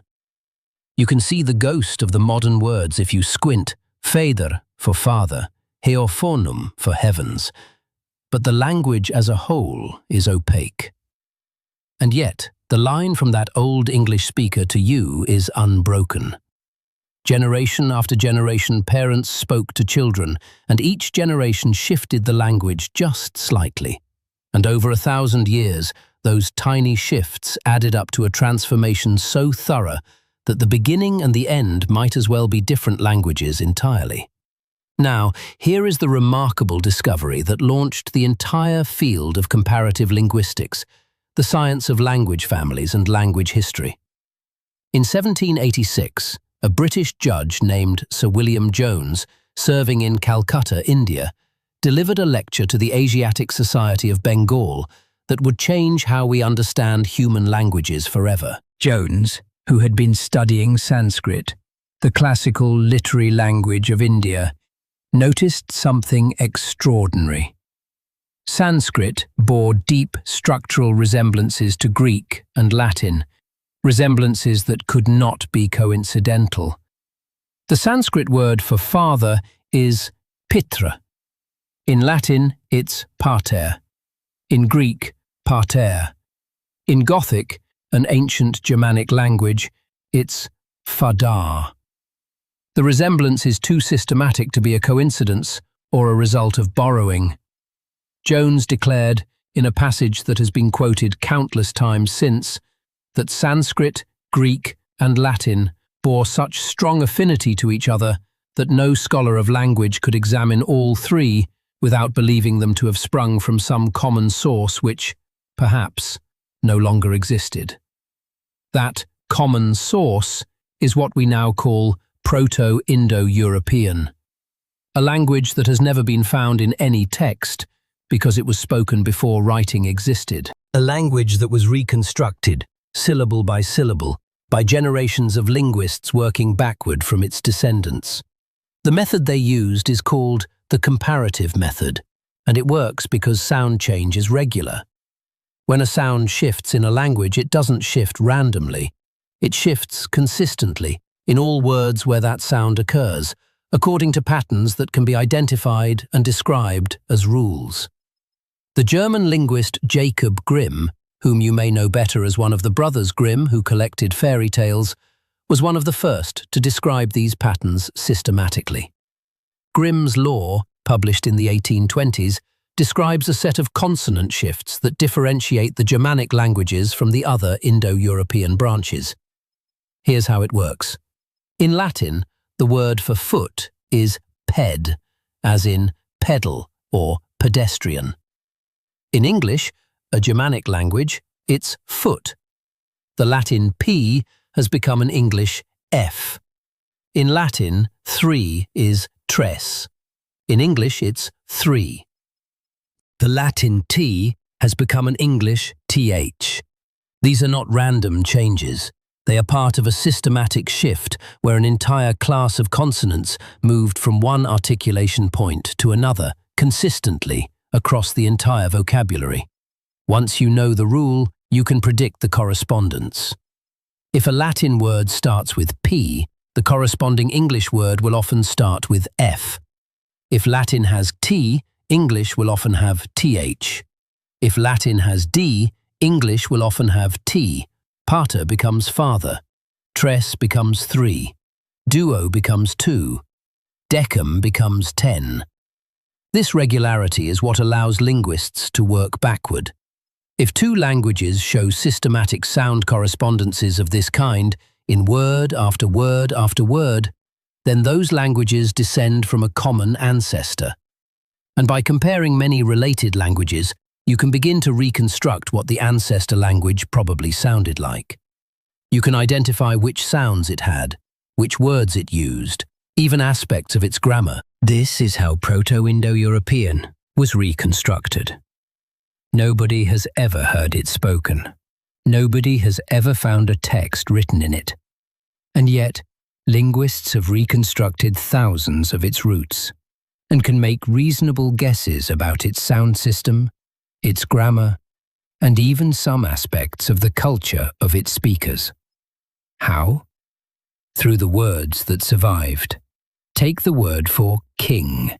In Sanskrit, it's Rajan. In Latin, rex. In Old Irish, re. All derive from a Proto-Indo-European root, reconstructed as something like reg, meaning to rule, or to move in a straight line. From that same root come English words like regal, regiment, reign, and right, in the sense of correct, straight, proper. One ancient syllable, blossoming into a forest of descendants across dozens of languages and thousands of years. Or consider the sky. The Proto-Indo-European word reconstructed for sky or daylight sky is Dieus. The derived form, Dios to Thur, means sky father, the chief deity of the Proto-Indo-European pantheon. From Dios came the Greek Zeus, the Latin Deus, and Jupiter, from Dieu Pater, sky father, the Sanskrit Diaus, and the Norse Tyr. The connection between these words was invisible for thousands of years, hidden by millennia of sound change, until linguists pieced the chain back together. And what it reveals is astonishing. The image of a male sky god, a father figure who rules the heavens, is not a Greek invention or a Roman invention. It is older than any civilization we know by name. It goes back to a time before writing, before cities, before agriculture, to a group of people living perhaps on the steppes north of the Black Sea 6,000 years ago, who looked up at the bright sky and gave it a name. The question of where those people lived is one of the great debates in modern linguistics and archaeology. Two major hypotheses compete. The first, the Anatolian hypothesis, places the Proto-Indo-European homeland in what is now Turkey, around 9,000 years ago, and argues that the language spread with the expansion of farming.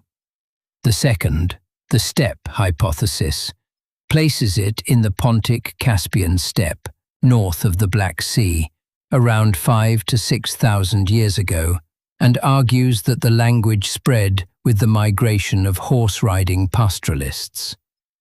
The steppe hypothesis is currently favored by most researchers, supported by genetic evidence showing large-scale population movements from the steppe into both Europe and South Asia during the 3rd millennium BCE, and by the fact that reconstructed Proto-Indo-European vocabulary includes words for wheeled vehicles, wool, and horse-based herding, technologies that didn't exist 9,000 years ago. The steppe hypothesis received powerful support in the 2010s from ancient DNA studies. Geneticists extracted DNA from human bones buried in Kurgan mounds across the Pontic-Caspian steppe and compared it with DNA from skeletons across Europe and South Asia. The results were dramatic. Around 3000 BCE, a massive population movement from the steppe replaced or absorbed a large portion of the existing gene pool in both directions. In Europe, steppe-related DNA appeared suddenly in populations that had been largely descended from earlier Neolithic farmers. In South Asia, the same genetic signature appeared in populations associated with the Vedic culture. The genetic data aligned almost perfectly with the steppe hypothesis for Indo-European expansion. These migrations were not gentle. They were accompanied by significant cultural disruption, the decline of older European farming communities, the appearance of new burial practices, new technologies, and, presumably, new languages. The horse, the wheel, and the wagon gave steppe pastoralists an enormous advantage in mobility. They could move faster, carry more, and project force across greater distances than any settled farming community could match. And their language travelled with them. But neither hypothesis has been proven beyond all doubt, and the honest answer is that we may never know with certainty where Proto-Indo-European was spoken. What we do know is that it spawned a family of languages that now covers most of Europe, much of South and Central Asia, and, through colonial expansion, large parts of the Americas, Australia, and Africa. English, Hindi, Russian, Spanish, Greek, Persian, Bengali, German, French, Portuguese, Punjabi, Marathi, Italian, all are descendants of that one lost ancestral language. Roughly half the people on Earth speak an Indo-European language as their first tongue. And Indo-European is just one family among many. Linguists have identified hundreds of language families worldwide. The Sino-Tibetan family includes Mandarin, Cantonese, Burmese, and Tibetan. The Niger-Congo family, centered in sub-Saharan Africa, includes more than 1,500 languages.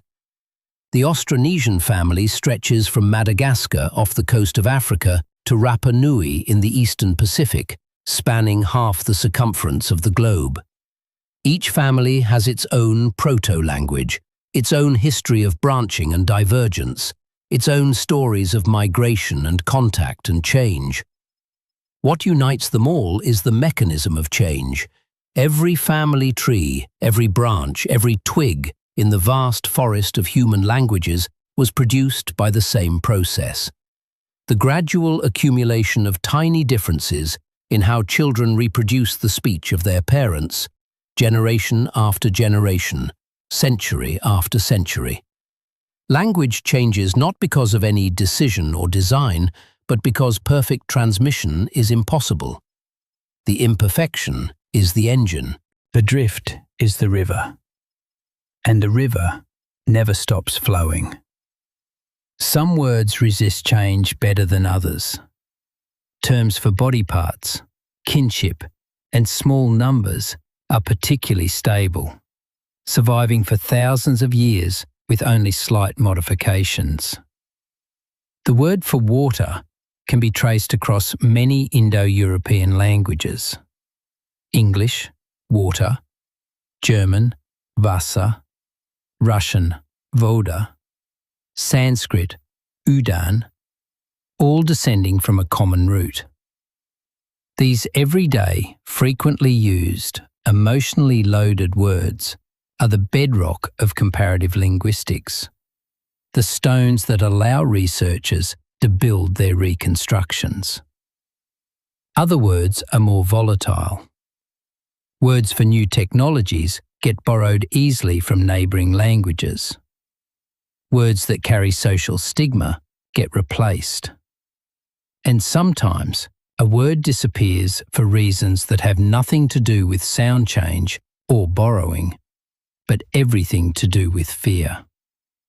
Consider the bear. The Proto-Indo-European word for bear is reconstructed as something like hatkos.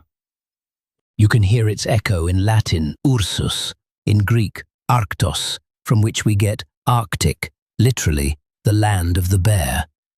These words descend directly from the original. But in the Germanic and Slavic languages, that old word vanished. English speakers say bear, Russians say medved, Germans say bear. None of these words comes from hurtkos. They are replacements, euphemisms, circumlocutions. Why? The most widely accepted explanation is taboo. For peoples living in the forests of northern Europe, bears were genuinely dangerous.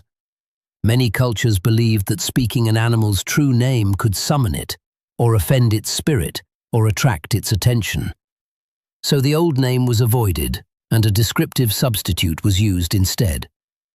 The Germanic bear may derive from a root meaning the brown one. The Slavic medved means honey eater. The speakers didn't lose the word through gradual sound change. They deliberately replaced it, out of a cultural fear so deeply held that the original word was abandoned across entire language families. A similar taboo may explain the history of the word for wolf. In most Indo-European languages, the word descends from a reconstructible root, vulkos, which gives us Latin lupus, Greek lycos, Sanskrit vrikas. But in Swedish, the word for wolf is varg, which doesn't come from that root at all. Varg derives from Old Norse, vargr, meaning an outcast, a criminal, one who has been expelled from society. The wolf was so feared that its true name was avoided and replaced with a word meaning the outlaw.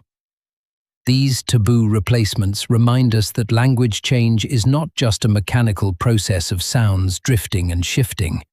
It is also driven by culture, by belief, by emotion. A word can survive for 6,000 years of sound change and then be killed in a single generation by superstition. And sometimes, entire languages shift wholesale, as a community abandons its ancestral tongue and adopts the language of a conquering power, or a prestigious neighbor, or a dominant trading partner. There is a wonderful example of how regular sound change can make related words unrecognizable. The English word hundred and the Latin word centum look nothing alike. But they are the same word, descended from the same Proto-Indo-European root. The initial sound k in the ancestor shifted to h in the Germanic languages, following the same rule described by Grimm's Law, just as cornu became horn and canis became hound. The middle vowels drifted, the ending changed, and after a few thousand years of accumulated shifts, a speaker of English looking at Latin centum sees a completely foreign word, unaware that the correspondence is regular, predictable, and repeated across hundreds of word pairs. This regularity is what separates real historical relationships from accidental resemblances. Two words in two unrelated languages might sound alike by pure chance. The English word bad and the Farsi word bad, which also means bad, are not related. The resemblance is coincidental. But when you find systematic correspondences repeated across dozens or hundreds of words, with the same sound in language A, consistently mapping to the same different sound in language B, coincidence is ruled out. The only explanation is common descent, the two languages splitting from a shared ancestor and evolving apart according to their own patterns of change. Language change is messy, unpredictable in its details, and yet deeply regular in its underlying patterns. Sounds shift according to rules. Grammars simplify in some ways and become more complex in others. Vocabularies expand and contract and borrow and shed. And through it all, the language remains functional, comprehensible to its speakers, adapted to their needs. At no point does a parent speak a language that their child cannot understand. The change is always gradual enough to be invisible within a single lifetime, and yet, over sufficient time, it remakes everything. This is why your English is not your great-great-great-grandmother's English, and why her English was not the English of Chaucer, and why Chaucer's English was not the Old English of Beowulf, and why Old English was not the Proto-Germanic from which it descended, and why Proto-Germanic was not Proto-Indo-European. Each step in the chain is a tiny shift. Each shift is imperceptible, and the cumulative result, over thousands of years, is a transformation so complete that the beginning and the end share only ghosts of resemblance, faint echoes that only trained ears can detect. Those echoes, faint as they are, have allowed us to trace migrations that left no other record. And two of the most dramatic examples come not from Europe, but from the Pacific and from Africa.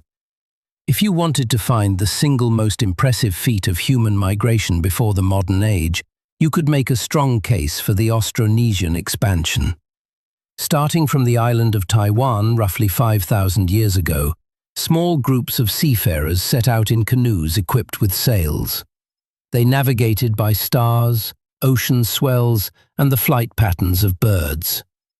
They colonized the Philippines, then spread into island Southeast Asia, and from there they launched into the open Pacific. Over the course of a few thousand years, they settled every habitable island in an ocean that covers a third of Earth's surface. Their descendants reached Madagascar, off the coast of Africa, and Rapa Nui, in the remote eastern Pacific, nearly half the circumference of the globe from their starting point. How do we know this? Partly from archaeology. A distinctive pottery tradition called lapita, recognizable by its elaborate stamped designs, appears across Melanesia and Western Polynesia, starting about 3,500 years ago, marking the trail of Austronesian expansion. Genetic studies of both human and animal remains confirm the trajectory. But one of the most precise maps of this expansion comes from language. The comparative linguist's rule of thumb is simple and powerful. The place where a language family shows the greatest internal diversity is likely to be the place where that family originated. Just as a species tends to be most genetically diverse at its center of origin and less diverse at its margins, a language family tends to show the most variation at its homeland and less variation in the areas it expanded into. And the greatest diversity of Austronesian languages is found in Taiwan. As you move outward into the Philippines, into Indonesia, into the Pacific, the languages become progressively more closely related, like branches on a tree becoming thinner and more uniform the farther you get from the trunk. Linguists can track the stages of the expansion through shared innovations in vocabulary and sound shifts. Polynesian languages, for instance, share cognates that trace back to Proto-Austronesian roots, but they also show specific innovations that mark each stage of the voyage. These linguistic fingerprints allow researchers to place communities in relation to each other across thousands of miles of open ocean. A speaker of Hawaiian can still recognize cognates in Samoan or Maori, languages separated by vast distances and centuries of divergence, because all of them preserve traces of the ancestral tongue that set sail from Taiwan 5 millennia ago. The words themselves tell stories. By comparing the vocabularies of related Austronesian languages, linguists have been able to reconstruct aspects of Proto-Austronesian culture. They had words for canoes, for sails, for specific kinds of fish and plants, for the agricultural practices they carried with them. The vocabulary is a snapshot of a way of life, preserved in the syllables that survived. Meanwhile, on the African continent, a different but equally sweeping expansion was underway. Around 4,000 to 5,000 years ago, in the region of present-day Cameroon and eastern Nigeria, speakers of a language family we now call Bantu began to spread. They moved south and east, propelled by agricultural technology, particularly the cultivation of yams and oil palms, and later by ironworking, which allowed them to clear forests and farm more efficiently than the hunter-gatherer populations they encountered. Over the course of several thousand years, Bantu-speaking peoples settled vast swathes of sub-Saharan Africa, from the equatorial forests to the savannas of East Africa to the southern tip of the continent. Today, more than 500 Bantu languages are spoken by hundreds of millions of people. The pattern mirrors the Austronesian case. The greatest diversity of Bantu languages is found near the homeland in West Africa. As you move outward, the languages become more closely related. By comparing shared vocabulary and systematic sound correspondences, linguists can reconstruct Proto-Bantu and trace the branching of its descendants as populations moved into new territories. Both of these expansions remind us that languages don't just change in place, they travel. They ride on the backs of migrating peoples, adapting to new environments, absorbing influences from the languages they encounter, spawning new dialects that eventually become new languages. And they leave behind a trail that can be read thousands of years later by anyone who knows how to listen. But both expansions also carry a darker story. The Austronesian and Bantu expansions didn't just bring new languages to the places they reached. They often displaced the languages that were already there. Hunter-gatherer populations in sub-Saharan Africa, who had lived on the land for tens of thousands of years, saw their languages pushed to the margins, surviving today only in pockets. The Khoisan languages, with their distinctive click consonants, once spoken across much of southern and eastern Africa, are now reduced to a few dozen languages, most of them endangered. In Southeast Asia and the Pacific, the languages that existed before the Austronesian expansion are poorly known, many of them extinct, leaving only traces in substrate vocabulary, words borrowed into Austronesian languages from languages that no longer exist. The linguist Edward Sapir, one of the most influential figures in early 20th century linguistics, formalized this principle into what is sometimes called the age-area hypothesis. If you find a language family with enormous internal diversity concentrated in one region, and much less diversity spread across a vast area, then the diverse region is almost certainly the homeland, and the uniform area is the result of a relatively recent expansion. The logic is the same as in biology. A species shows the most genetic variation where it has existed the longest, because mutations have had more time to accumulate. In the same way, a language family shows the most linguistic variation where it has existed the longest, because sound changes, grammatical innovations, and vocabulary shifts have had more time to produce distinct branches. This principle has proven remarkably powerful. Applied to Austronesian, it correctly identifies Taiwan. Applied to Bantu, it correctly identifies the Cameroon-Nigeria region. Applied to Indo-European, it points toward a relatively limited homeland rather than a continent-wide distribution, which is consistent with both the Anatolian and steppe hypotheses. But the principle also carries a somber implication. If a language family shows low diversity across a vast area, that usually means the expansion was rapid and relatively recent. And rapid expansions tend to be destructive. The people who were already living in the areas being settled didn't simply disappear. They were absorbed, displaced, or in some cases killed. And their languages, the languages they had spoken for thousands of years before the newcomers arrived, were often obliterated. Every great expansion is also a great extinction. Every time a language spreads, other languages retreat. And the retreating languages often vanish without any record at all. We can detect their former existence only through the ghostly loanwords they left behind in the languages that replaced them. The way a demolished building sometimes leaves its outline on the wall of a neighboring structure. The Austronesian and Bantu expansions are remarkable partly because we can trace them so clearly. But they are only two examples of a pattern that has repeated itself across every continent and every era. The Turkic expansion carried a family of languages from the steppes of Central Asia across a vast arc from Turkey to Siberia. The Arabic expansion, propelled by the rise of Islam in the 7th century, transformed the linguistic map of North Africa and the Middle East within a few centuries.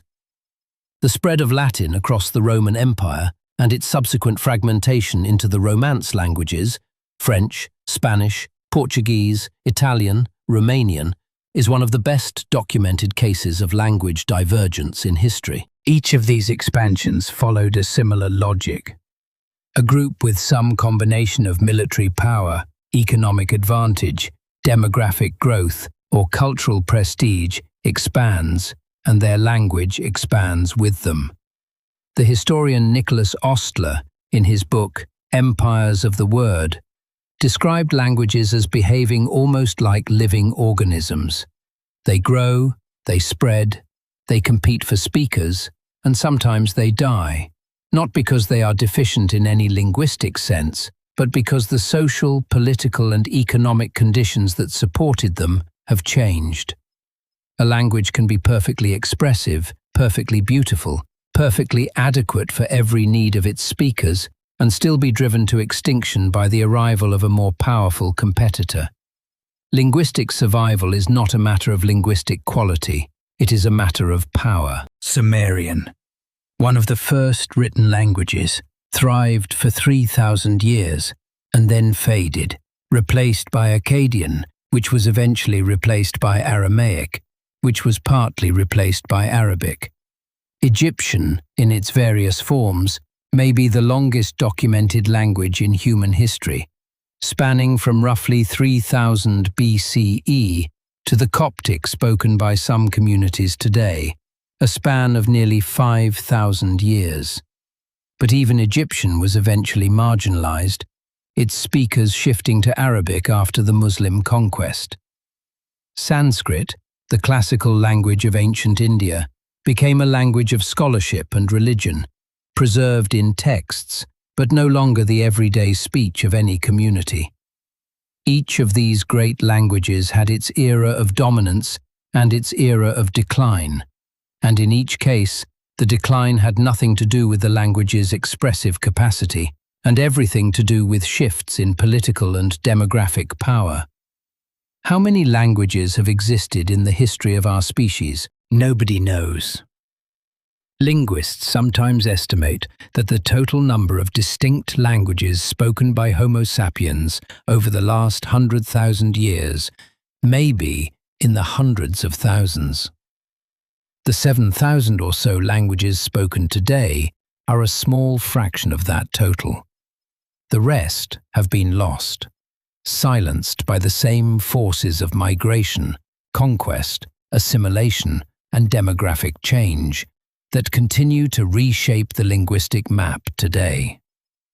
For most of that history, languages changed freely, without anyone monitoring or regulating the process. There were no dictionaries, no grammar books, no spelling standards.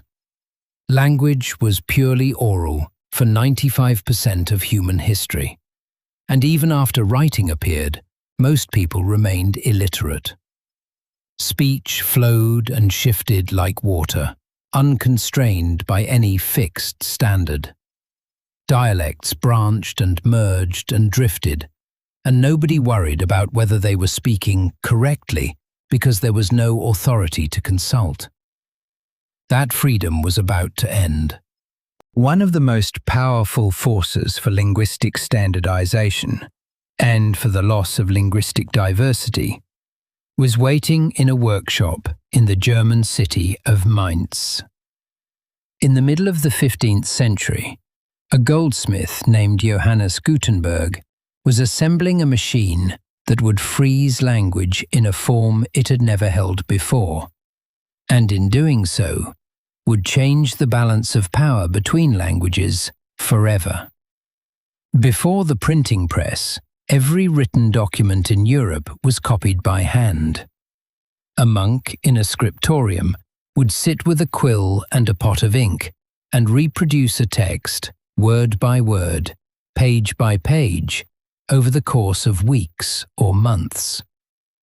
The process was slow, expensive, and prone to error. Every copy was slightly different from every other copy, because human hands don't produce identical work.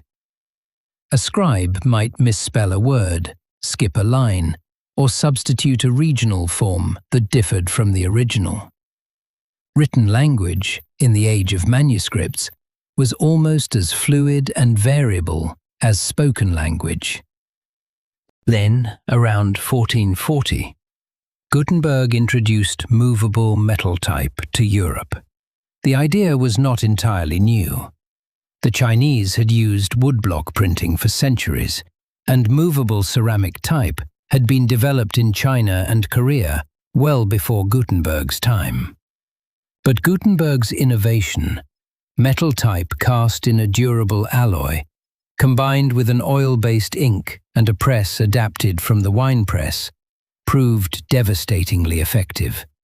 A page of text, once set, could be printed identically hundreds or thousands of times, and then the type could be disassembled and reused for the next page.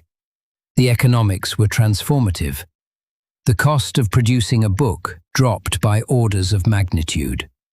A text that might have taken a scribe months to copy could now be produced in days.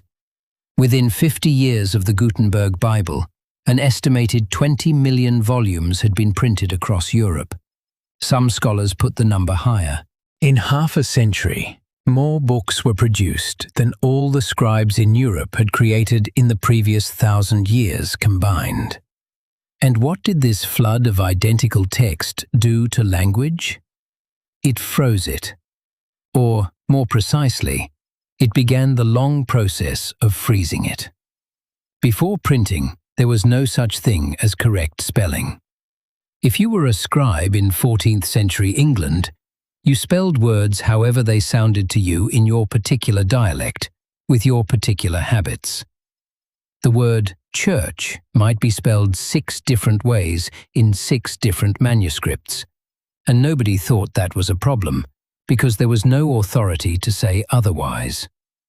Every copy of a text was a little different. Languages were fluid, local, constantly shifting from village to village, valley to valley. But when a printer in London set type for a book, that printer had to make choices. How do you spell this word? Which form of the verb do you use?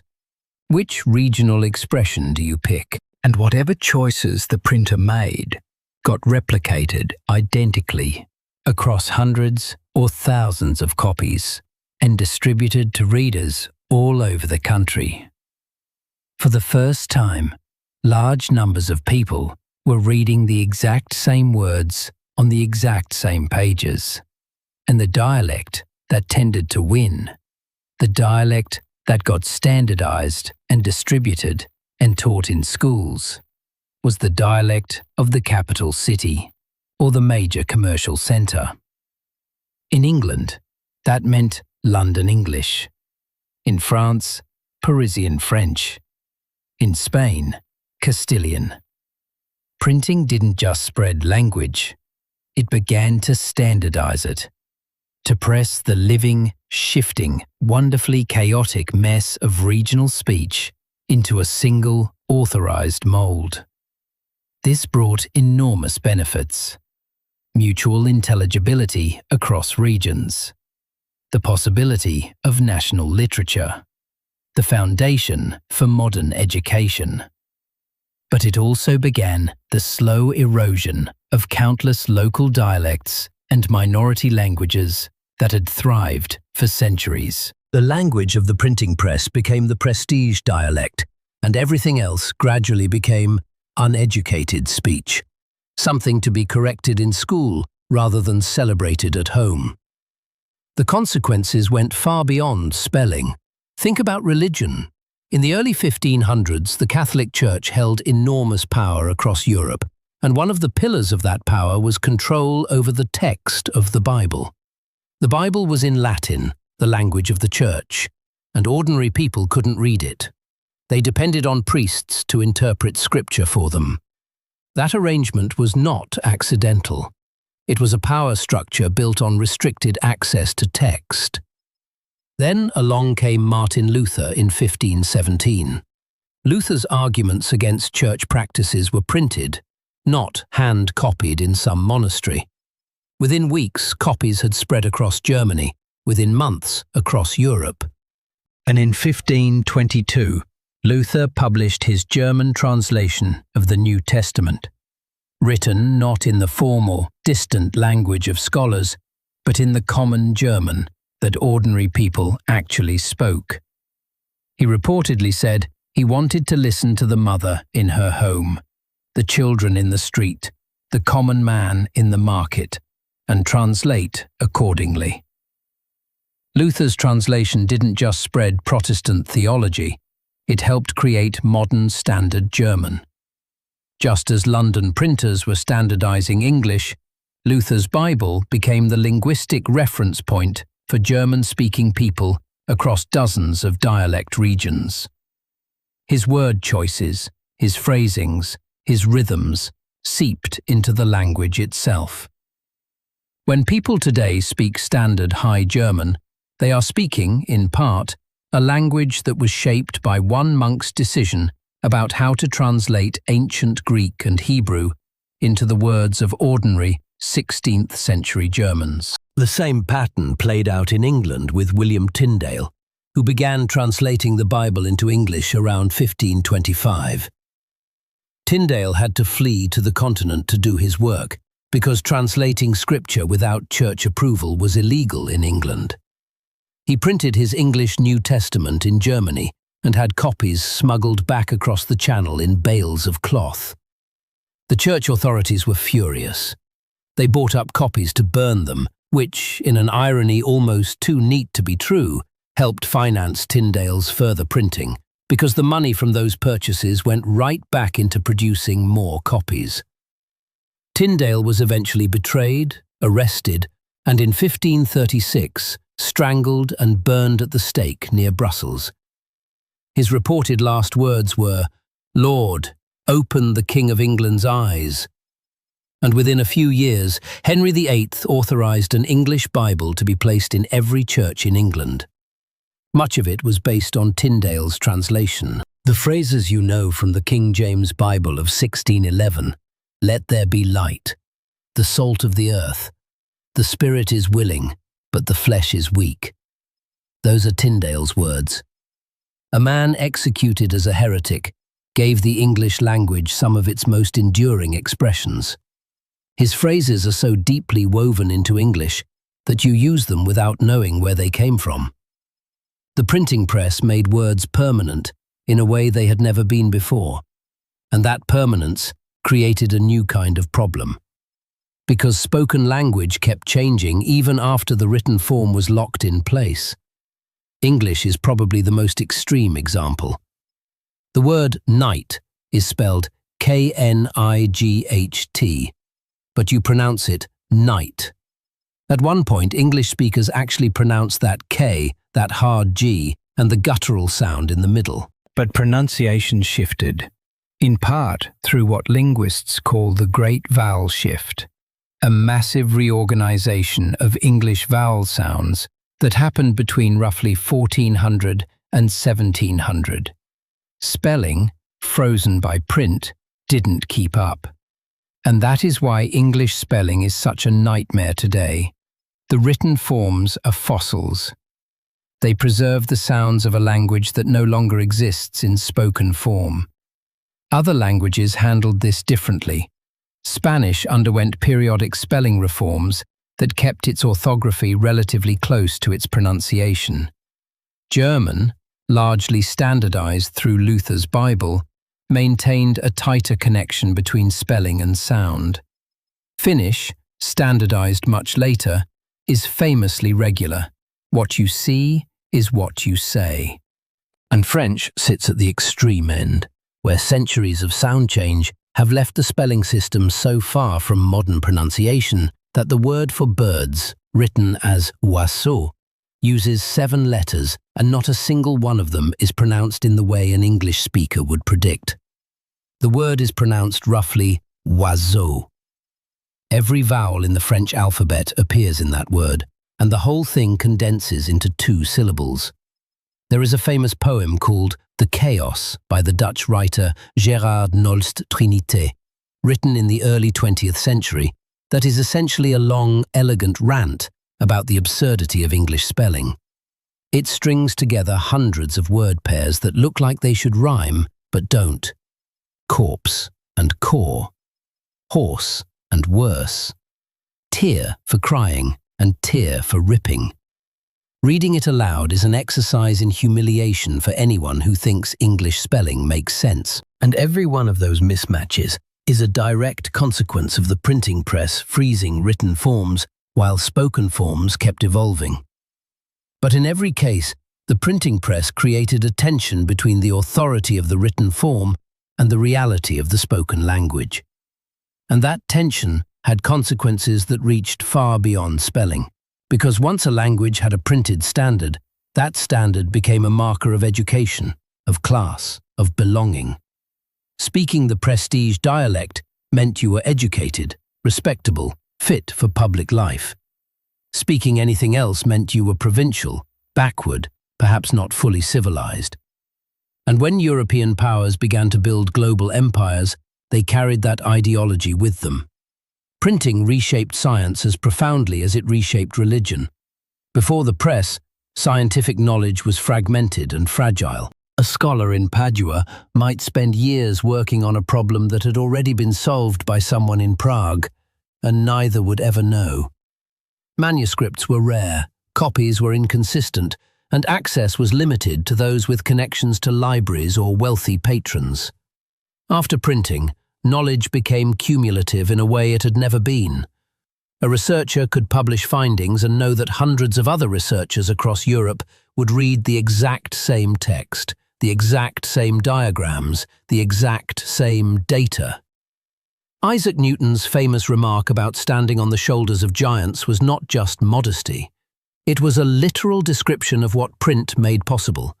You could read everything that came before you, build on it, and publish your additions for the next person to build on in turn.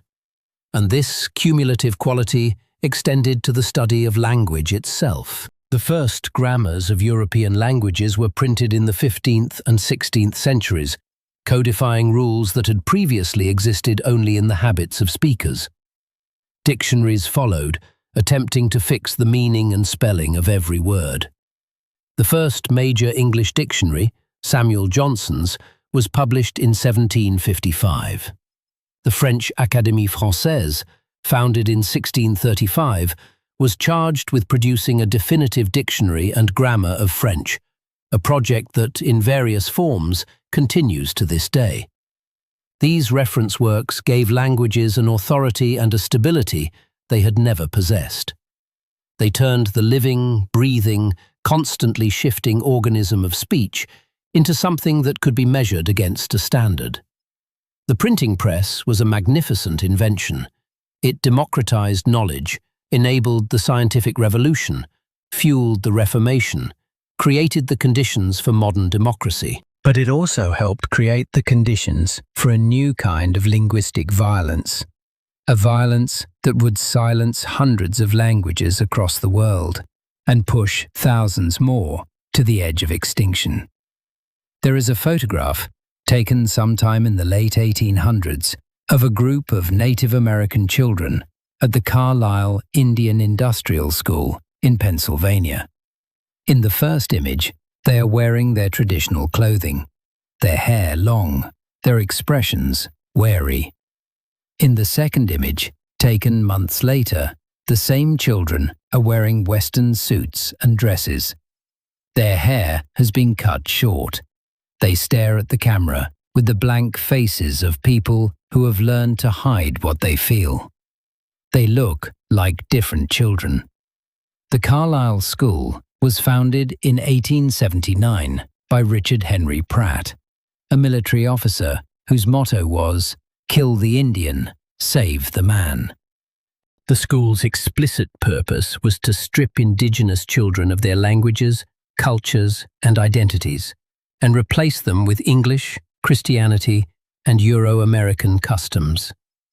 Children were punished, often physically, for speaking their native languages.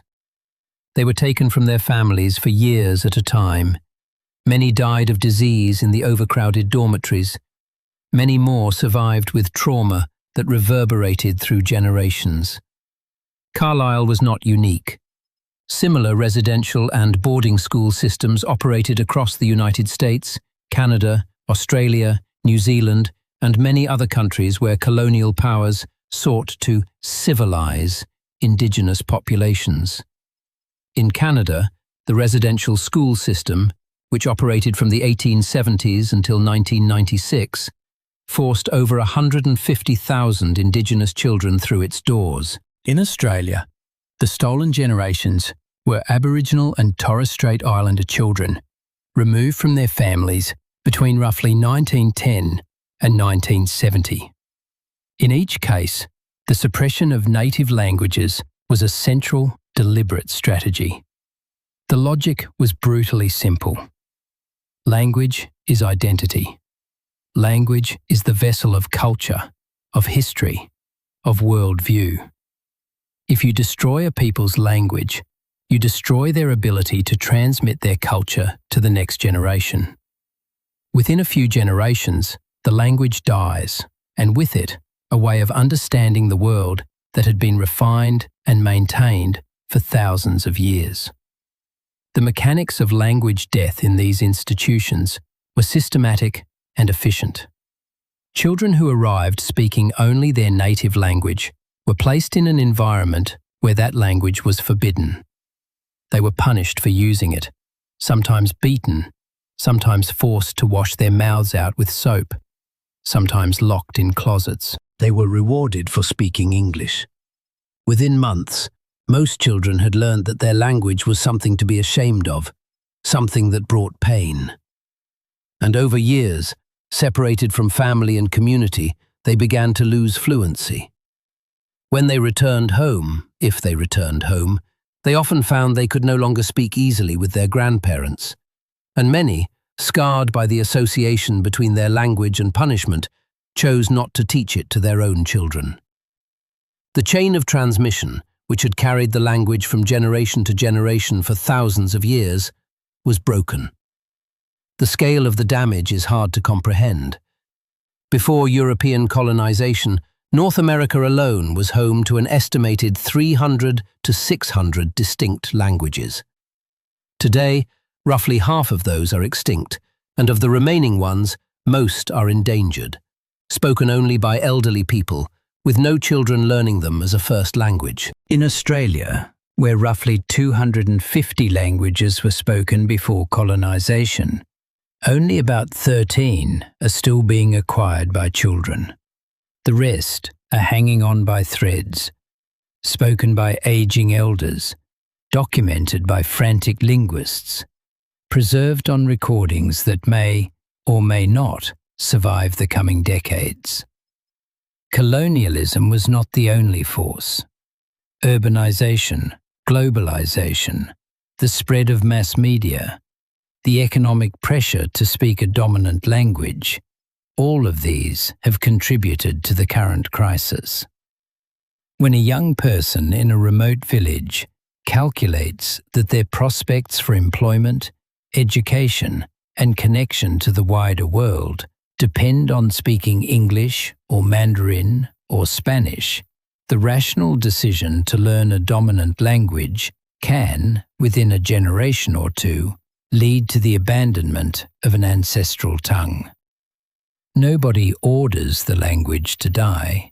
Nobody punishes anyone for speaking it. The shift happens through 1,000 individual choices, each one perfectly reasonable, and the cumulative result is extinction.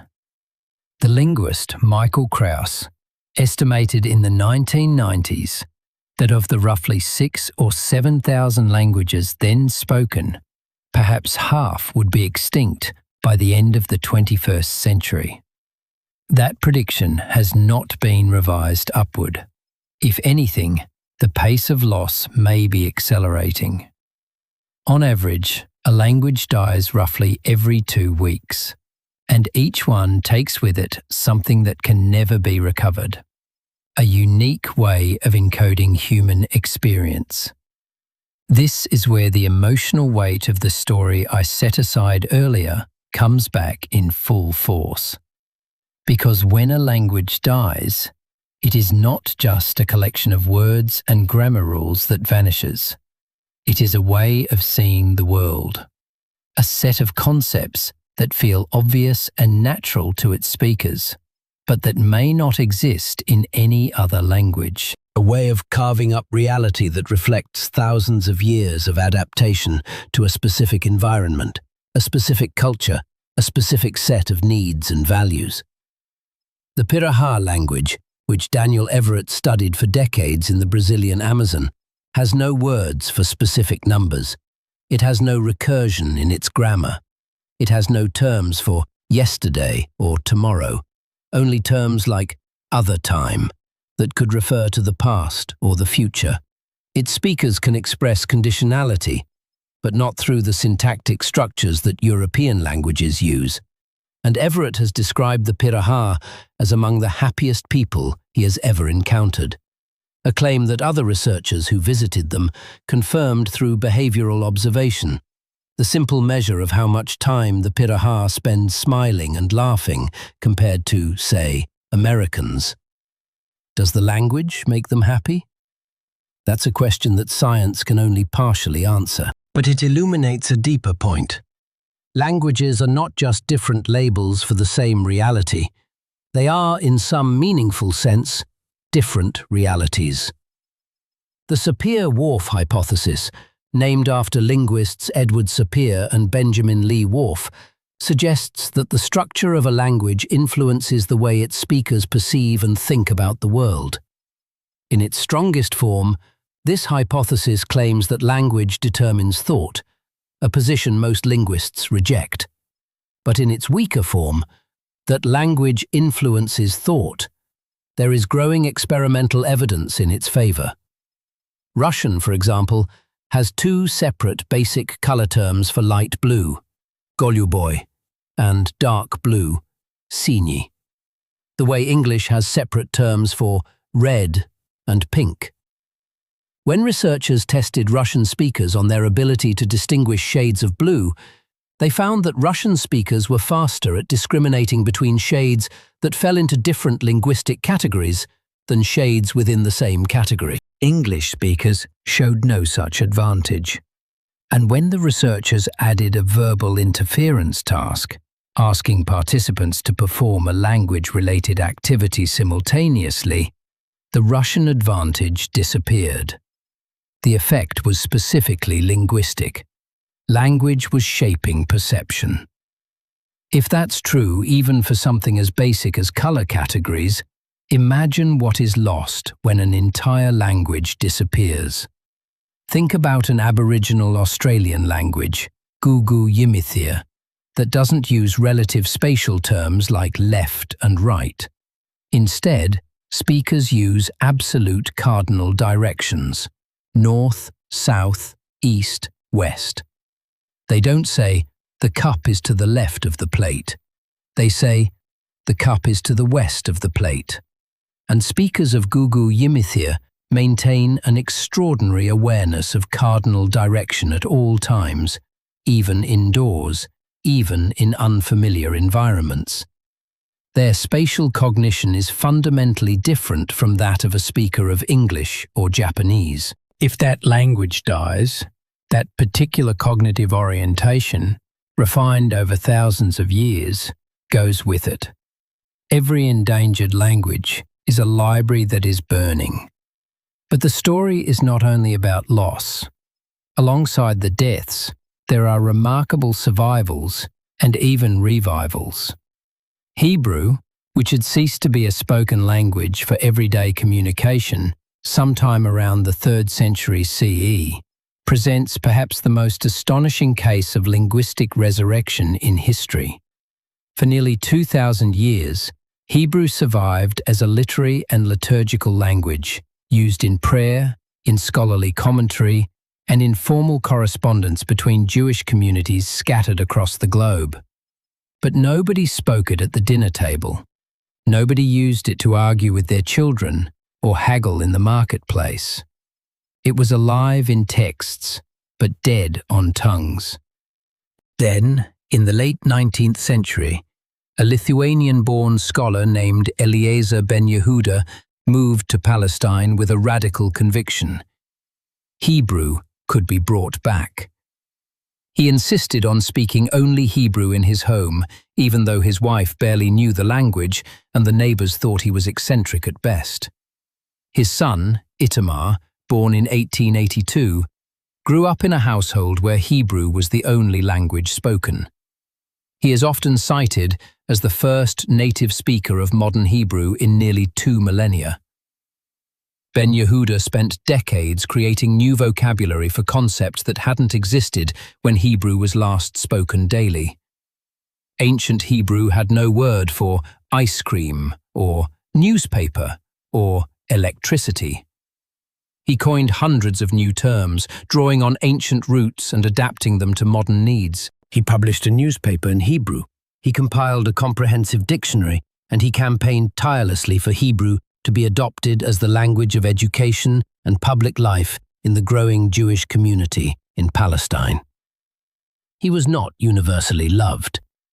Religious Jews accused him of profaning a sacred language by using it for mundane purposes. Yiddish speakers, who considered their language the authentic voice of European Jewry, saw Hebrew revival as an artificial project. But Ben Yehuda persisted, and so did others who shared his vision.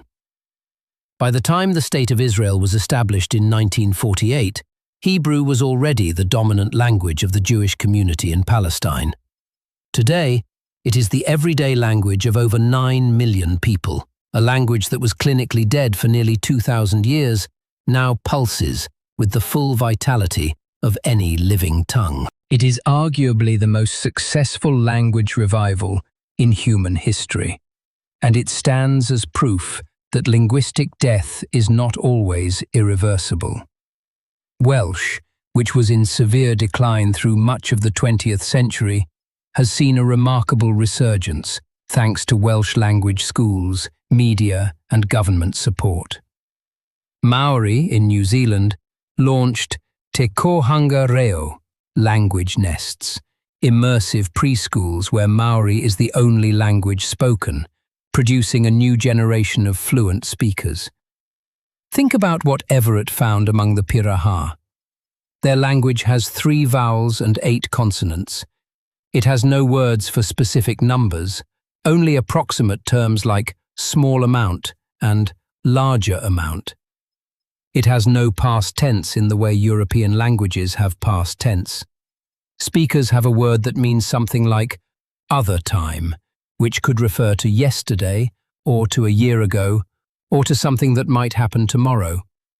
They do not tell creation myths. They do not tell stories about distant ancestors. Their cultural values center on immediate experience, on what is happening right now, and their language reflects and reinforces that focus. When Everett first published these findings, many linguists reacted with disbelief or hostility because they seemed to contradict the influential theory that all human languages share a universal grammar, a set of innate structural features hardwired into the human brain. If Piraha genuinely lacked recursion, genuinely lacked number words, genuinely organized its grammar in ways that violated the supposed universals, then either Piraha was being misdescribed or the theory of universal grammar needed revision. The debate has been fierce and is still unresolved. But whatever the outcome of that theoretical argument, the Piraha case illustrates something essential about what is at stake when a language disappears. The Piraha language is not a deficient version of English that lacks things English has. It is a complete, functioning system that reflects a particular way of being in the world. Its speakers live in the present, with an intensity that speakers of European languages find difficult to comprehend. Their language doesn't prevent them from thinking about the past. Everett has confirmed that they know perfectly well what happened yesterday. But their culture, expressed through and reinforced by their language, simply does not prioritize it. The past is not a place they choose to dwell in through words. If the Piraha language were to disappear, replaced by Portuguese as economic pressures push younger speakers toward the dominant national language, that way of being in the world would vanish with it. Not because the individuals would lose the ability to think, but because the cultural and linguistic framework that supported a particular orientation toward time and experience would no longer be transmitted. The children would grow up in Portuguese, with Portuguese concepts of time, Portuguese narrative structures, Portuguese ways of organizing experience.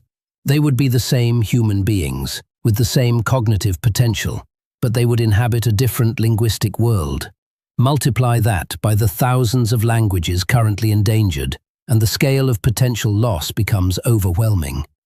And yet, there is one more story that connects beautifully to the theme of this entire narrative, the theme of language as an invention with no inventor. In 1977, a school for deaf children opened in Managua, Nicaragua. The children who arrived had grown up in isolation from each other, with no shared sign language. Each child had developed their own rudimentary system of home signs to communicate with their hearing families. But these systems were not languages. They were simple, limited, and unique to each household. When the children were brought together at the school, something extraordinary happened. They began to communicate with each other, pooling and blending their individual systems, and within a few years, a new language emerged. Not a pidgin, not a simplified contact language, but a full, grammatically complex sign language with its own syntax, its own morphology, its own rules. Younger children, who arrived after the first cohort had already begun building the system, took it further, adding grammatical features that the older children had not used. The language was being created in real time by children, without any adult instruction in linguistics or grammar. Linguists were electrified. Here was something they had never been able to observe before. a language forming from absolute zero. Previous cases of new language formation, like the creoles that emerged on plantation islands when speakers of many different languages were thrown together, always involved mixing existing languages. Nicaraguan Sign Language had no predecessor. The children arrived with only their individual, idiosyncratic home signs. And from that raw material, in the space of a few years, a structured, grammatically complex language appeared. What particularly fascinated researchers was the role of younger children. The first cohort of students, the older children who initially attended the school, developed a basic communication system, a pigeon-like blend of their home signs. But the younger children who entered the school a few years later took that raw material and added complexity. Grammatical inflections, verb agreement, spatial grammar, the kinds of structural features that distinguish a full language from a makeshift communication system. The younger children were not simply learning what the older children had created, they were transforming it, deepening it, making it more systematic. The language creation engine was most powerful in the youngest minds, which is consistent with what we know about the critical period for language acquisition, the window in early childhood when the brain is most receptive to linguistic input. Nicaraguan Sign Language was an unprecedented opportunity to observe the birth of a language from scratch, and what it showed was both beautiful and profound. Language is not something that must be taught from the top down. It emerges from the bottom up, from the collective interaction of minds that need to communicate. Given the right conditions, a group of people without any shared language, children, will invent one, spontaneously, naturally, without any theory of grammar, without any knowledge of what language is or how it works. The invention reinvents itself, over and over. Wherever humans come together and need to share meaning, the same technology re-emerges, assembled from the same cognitive raw materials, shaped by the same pressures of social life. No one plans it. No one designs it. It simply happens, the way a river finds its path downhill. And that may be the most important thing about language that this entire story reveals. The invention with no inventor is also the invention with no end. It is never finished. It is always being created, always being modified, always adapting to new circumstances. And even in an era when thousands of languages are dying, new ones are being born. Creoles forming in cities where immigrant communities mix, internet dialects evolving at speeds that would make a historical linguist's head spin, sign languages emerging wherever deaf children come together. The human impulse to communicate, to connect, to make meaning is as strong as it has ever been. And as long as that impulse exists, language will continue to be invented, reinvented, and transformed. But a new kind of transformation is now underway, one that has no precedent in the entire history of language. For the first time, the sounds and symbols of human speech are being generated not by human minds, but by machines. And the implications of this are still unfolding. For nearly all of human history, every word was spoken by a human mouth or written by a human hand. The process was always the same. A thought formed in a mind, and that mind used the tools of language, sounds, gestures, or written marks to give the thought a form that could travel to other minds. The human being was always in the loop. Language was, in every case, produced by a living consciousness. That is no longer true. In the last few years, large language models, artificial intelligence systems trained on vast quantities of text, have begun to produce language that is, by many practical measures, indistinguishable from human writing. These systems can generate emails, essays, reports, poems, conversations, and even jokes that read as though a person wrote them. They can work in dozens of languages. They can imitate styles, adopt personas, and produce text at a speed and scale that no human could match. But even before AI, a quieter revolution had already been reshaping how humans use language. Consider this. For the vast majority of human history, language meant sound. Mouths moving, voices carrying across air, ears catching vibrations. Writing existed, but most people were illiterate, and most communication was spoken. Even after the printing press, even after universal education, speech remained the dominant mode. You talk to your family, your neighbors, your colleagues. Writing was for formal occasions, for documents, for books. Then, within the span of a single generation, that balance flipped. The text message, the email, the social media post, the online comment, the search query. All of these are language, but none of them involve the human voice. By some estimates, trillions of words are typed and sent every day, vastly exceeding the amount of language spoken aloud. The majority of human communication now travels through fingertips rather than vocal cords. The mobile phone, a device less than half a century old, has restructured the fundamental balance of how our species shares meaning. And the language people type is not quite the same as the language they speak, and not quite the same as the language they write in formal documents. Linguists have described it as a form of secondary orality, text that imitates the immediacy and informality of speech. A text message is conversational in tone, filled with abbreviations, slang, and emotional punctuation. We use 3 dots to recreate a pause. We capitalize for emphasis the way we would raise our voice. We send emojis and GIFs, attempting to approximate the expressiveness of a face or a voice through visual shorthand.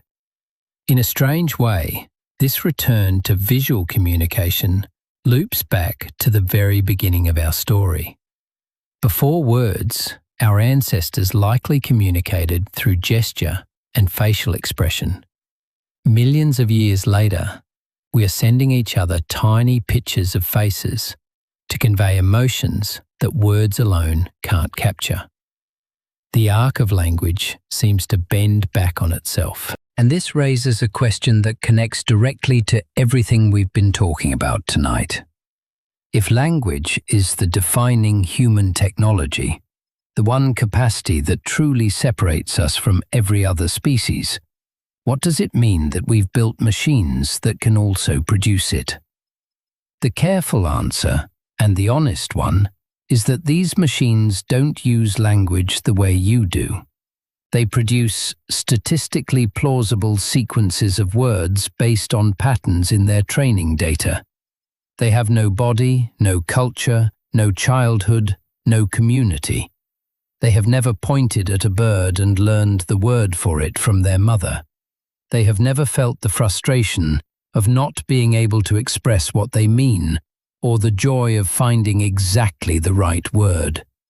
They produce language without meaning it in the deepest sense. They generate sentences without having anything to say. And yet, the text they produce is already changing how humans use language. Think about how many emails, reports, social media posts, and even news articles are now drafted or edited by AI. Think about how many students are using these tools to write essays. The text that these models produce tends to converge on a particular style: clear, competent, slightly generic. There is a kind of linguistic homogenization happening, a flattening of the wild diversity of human expression into something more uniform, more predictable, more machine-like. And that flattening interacts with the crisis of language endangerment in ways that should give us pause. A language that was already struggling to maintain its presence online because its speakers are few, because there is no standardized keyboard layout, because the tech companies never built support for its script, now has to compete not just with dominant human languages, but with an infinitely productive machine that generates dominant language text at zero marginal cost. When a young person in rural Papua New Guinea or the Amazon basin or Central Australia discovers that the internet, the job market, the education system, and the world of entertainment all operate in a language different from the one their grandparents speak, they face a choice that is both deeply personal and globally consequential. Learn the dominant language and the world opens up. Cling exclusively to the ancestral tongue and the world narrows. Most choose, rationally and understandably, to learn both.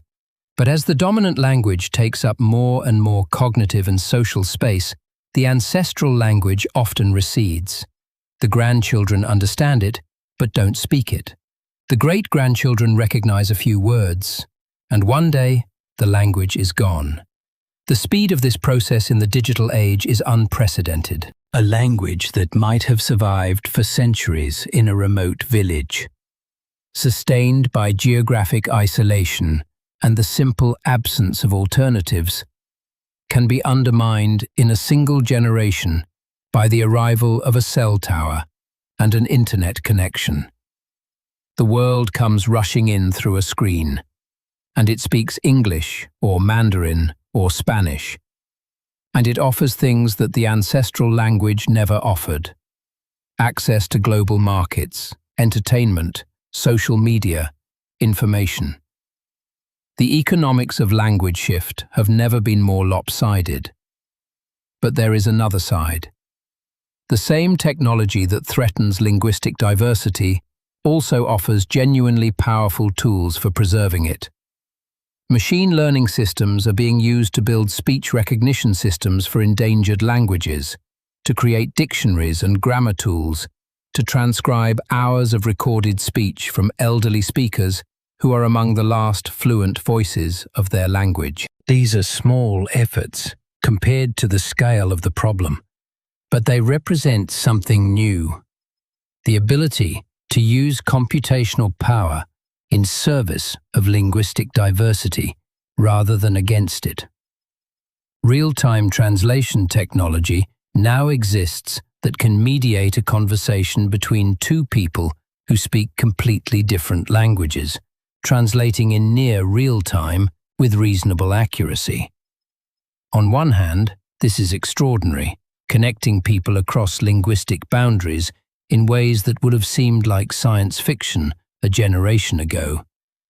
On the other hand, it potentially removes one of the most powerful motivations for learning another language: the simple, practical need to communicate.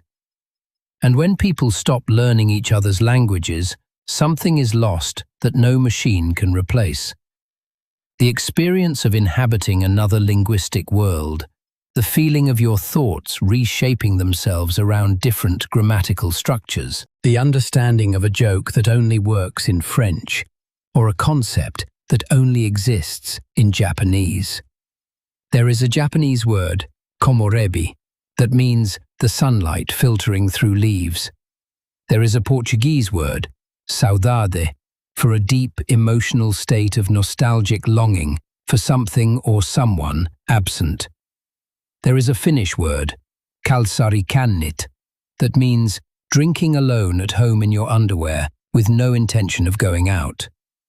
You can translate these words, you can explain them, but the explanation is never quite the same as having the word, having it live in your mouth, having it be the natural, effortless way you describe a particular experience.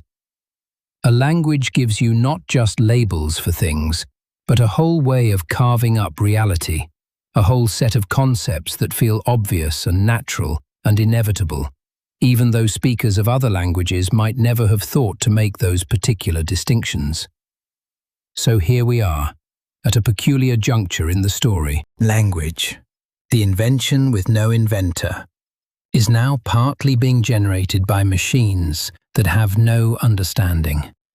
The technology that made us human is being produced by technologies we built. And the question of what this means for language, for culture, for what it means to be human, is completely open. We are living in the middle of an experiment that has no precedent, and no one can predict the outcome. But here is what I keep coming back to, and it connects to something we noticed at the very beginning of this story. Remember the Nicaraguan deaf children? The ones who, without any instruction, without any theory, without any awareness of what they were doing, spontaneously invented a new language from scratch. They did it because language is not something imposed from the outside. It is something that emerges from the inside, from the deep human need to connect, to share, to mean something to someone else. That need is not going anywhere. No machine can replace it. Because the need is not for text, the need is for connection. The need is for one mind to reach across the dark space between two people and touch another mind, not with data, but with meaning. And every time a grandmother sings a lullaby in a language that only a few hundred people speak, and a child lying in the dark absorbs those sounds, letting them settle into the deep architecture of a developing brain, the invention is happening again, fresh, original, as if for the first time. The child is not being taught a language. The child is building one, constructing a system of meaning from the raw material of sound and context and love, the same way that children have been doing for 100,000 years, the same way that the first speakers, whoever they were, assembled the first symbols from the raw material of gesture and cry and shared attention. Language has no inventor because it is always being invented. It has no final form because it never stops changing. It has no single owner because it belongs to everyone who speaks it. And it has no permanent record because it lives on breath. And breath is the most temporary substance in the world. And yet, somehow, it endures. Through all the extinctions and the revivals, the conquests and the resistances, the slow drifts of sound and the sudden catastrophes of cultural destruction, language keeps going. It adapts. It mutates. It finds new channels. It pours itself into clay, into papyrus, into print, into pixels, into the air between a mother's mouth and a child's ear. The medium changes, the channel changes, the technology changes, but the impulse, the deep, ineradicable, stubbornly human impulse to turn thought into shared meaning, that impulse is as old as our species and shows no signs of fading. So, here's where we are. Tonight, we've traveled a very long way. We started 7 million years ago, with a cry in an African forest that no human ear will ever hear. We followed the slow, patient work of evolution as it rebuilt a fish's lung into a speaker's breath, an amphibian's tongue into a sculptor of sound, an ape's throat into a chamber for vowels. We watched Homo erectus, tough and resourceful, cross oceans and build fires and begin, perhaps, to name the world. We stood in a Spanish cave beside 450,000-year-old bones and listened for the whisper of a changing throat. We watched as sound became clay, and clay became alphabet, and alphabet became press, and press became screen.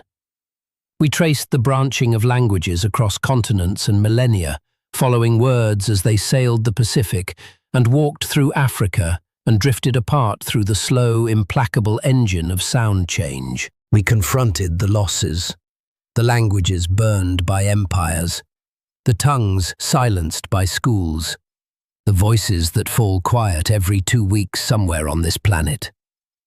And we glimpsed the strange new frontier where machines produce language without meaning it. And the future of the oldest human technology is genuinely uncertain. Through all of it, one thread held. Language was never given to us. It was never installed by a divine act, or a genetic mutation, or a single stroke of genius. It was built, piece by piece, generation by generation, community by community, by creatures who needed to cooperate, who needed to teach, who needed to warn and comfort and persuade and remember and imagine.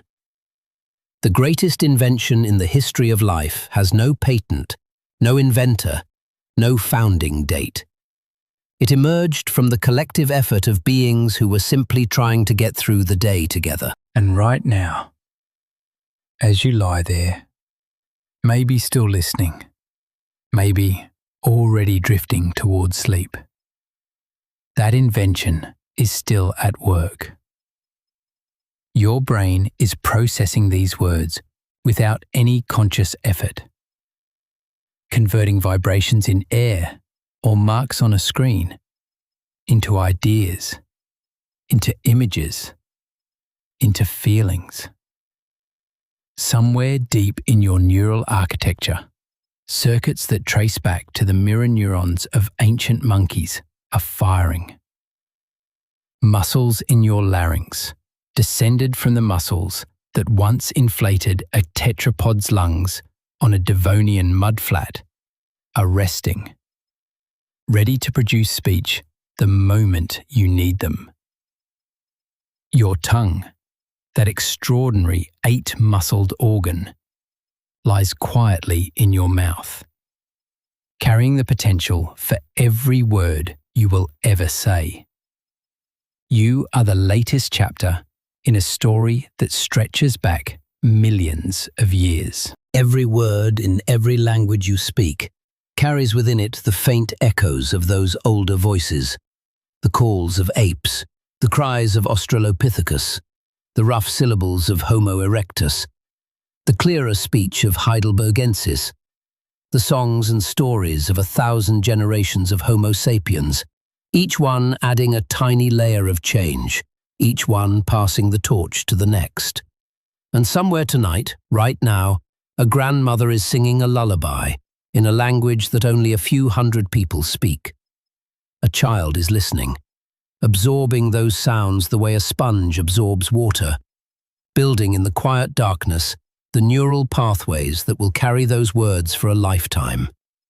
And in that moment, the invention is happening again.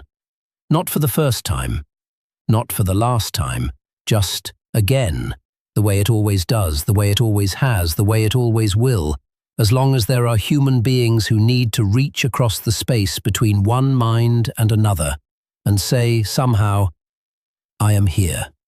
You are here. We understand each other. That is language. The oldest technology, the most powerful one. Yours and everyone's and no one's. Just breath shaped into meaning, traveling from me to you, the way it has traveled between humans for 100,000 years. There is something worth remembering about all those lost languages, all those vanished voices that have haunted this story from the beginning.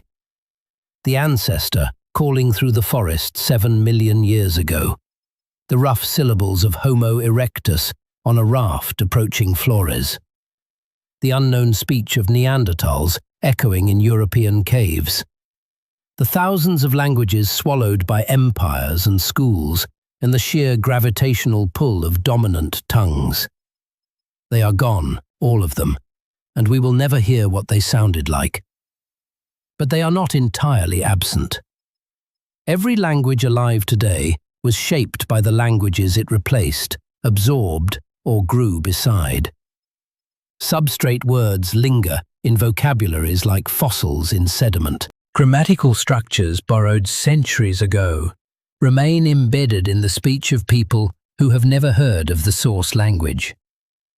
And deep beneath all of it, in the biological architecture of your throat and your brain and your lungs, lies the inheritance of 400 million years of evolutionary tinkering, stretching back to the first tetrapod that gasped for air on a muddy Devonian shore. You carry all of that, Every word you will ever say is powered by that inheritance. Every conversation, every whispered confidence, every shout of joy or cry of frustration draws on machinery that was assembled across a span of time so vast that the mind can barely contain it.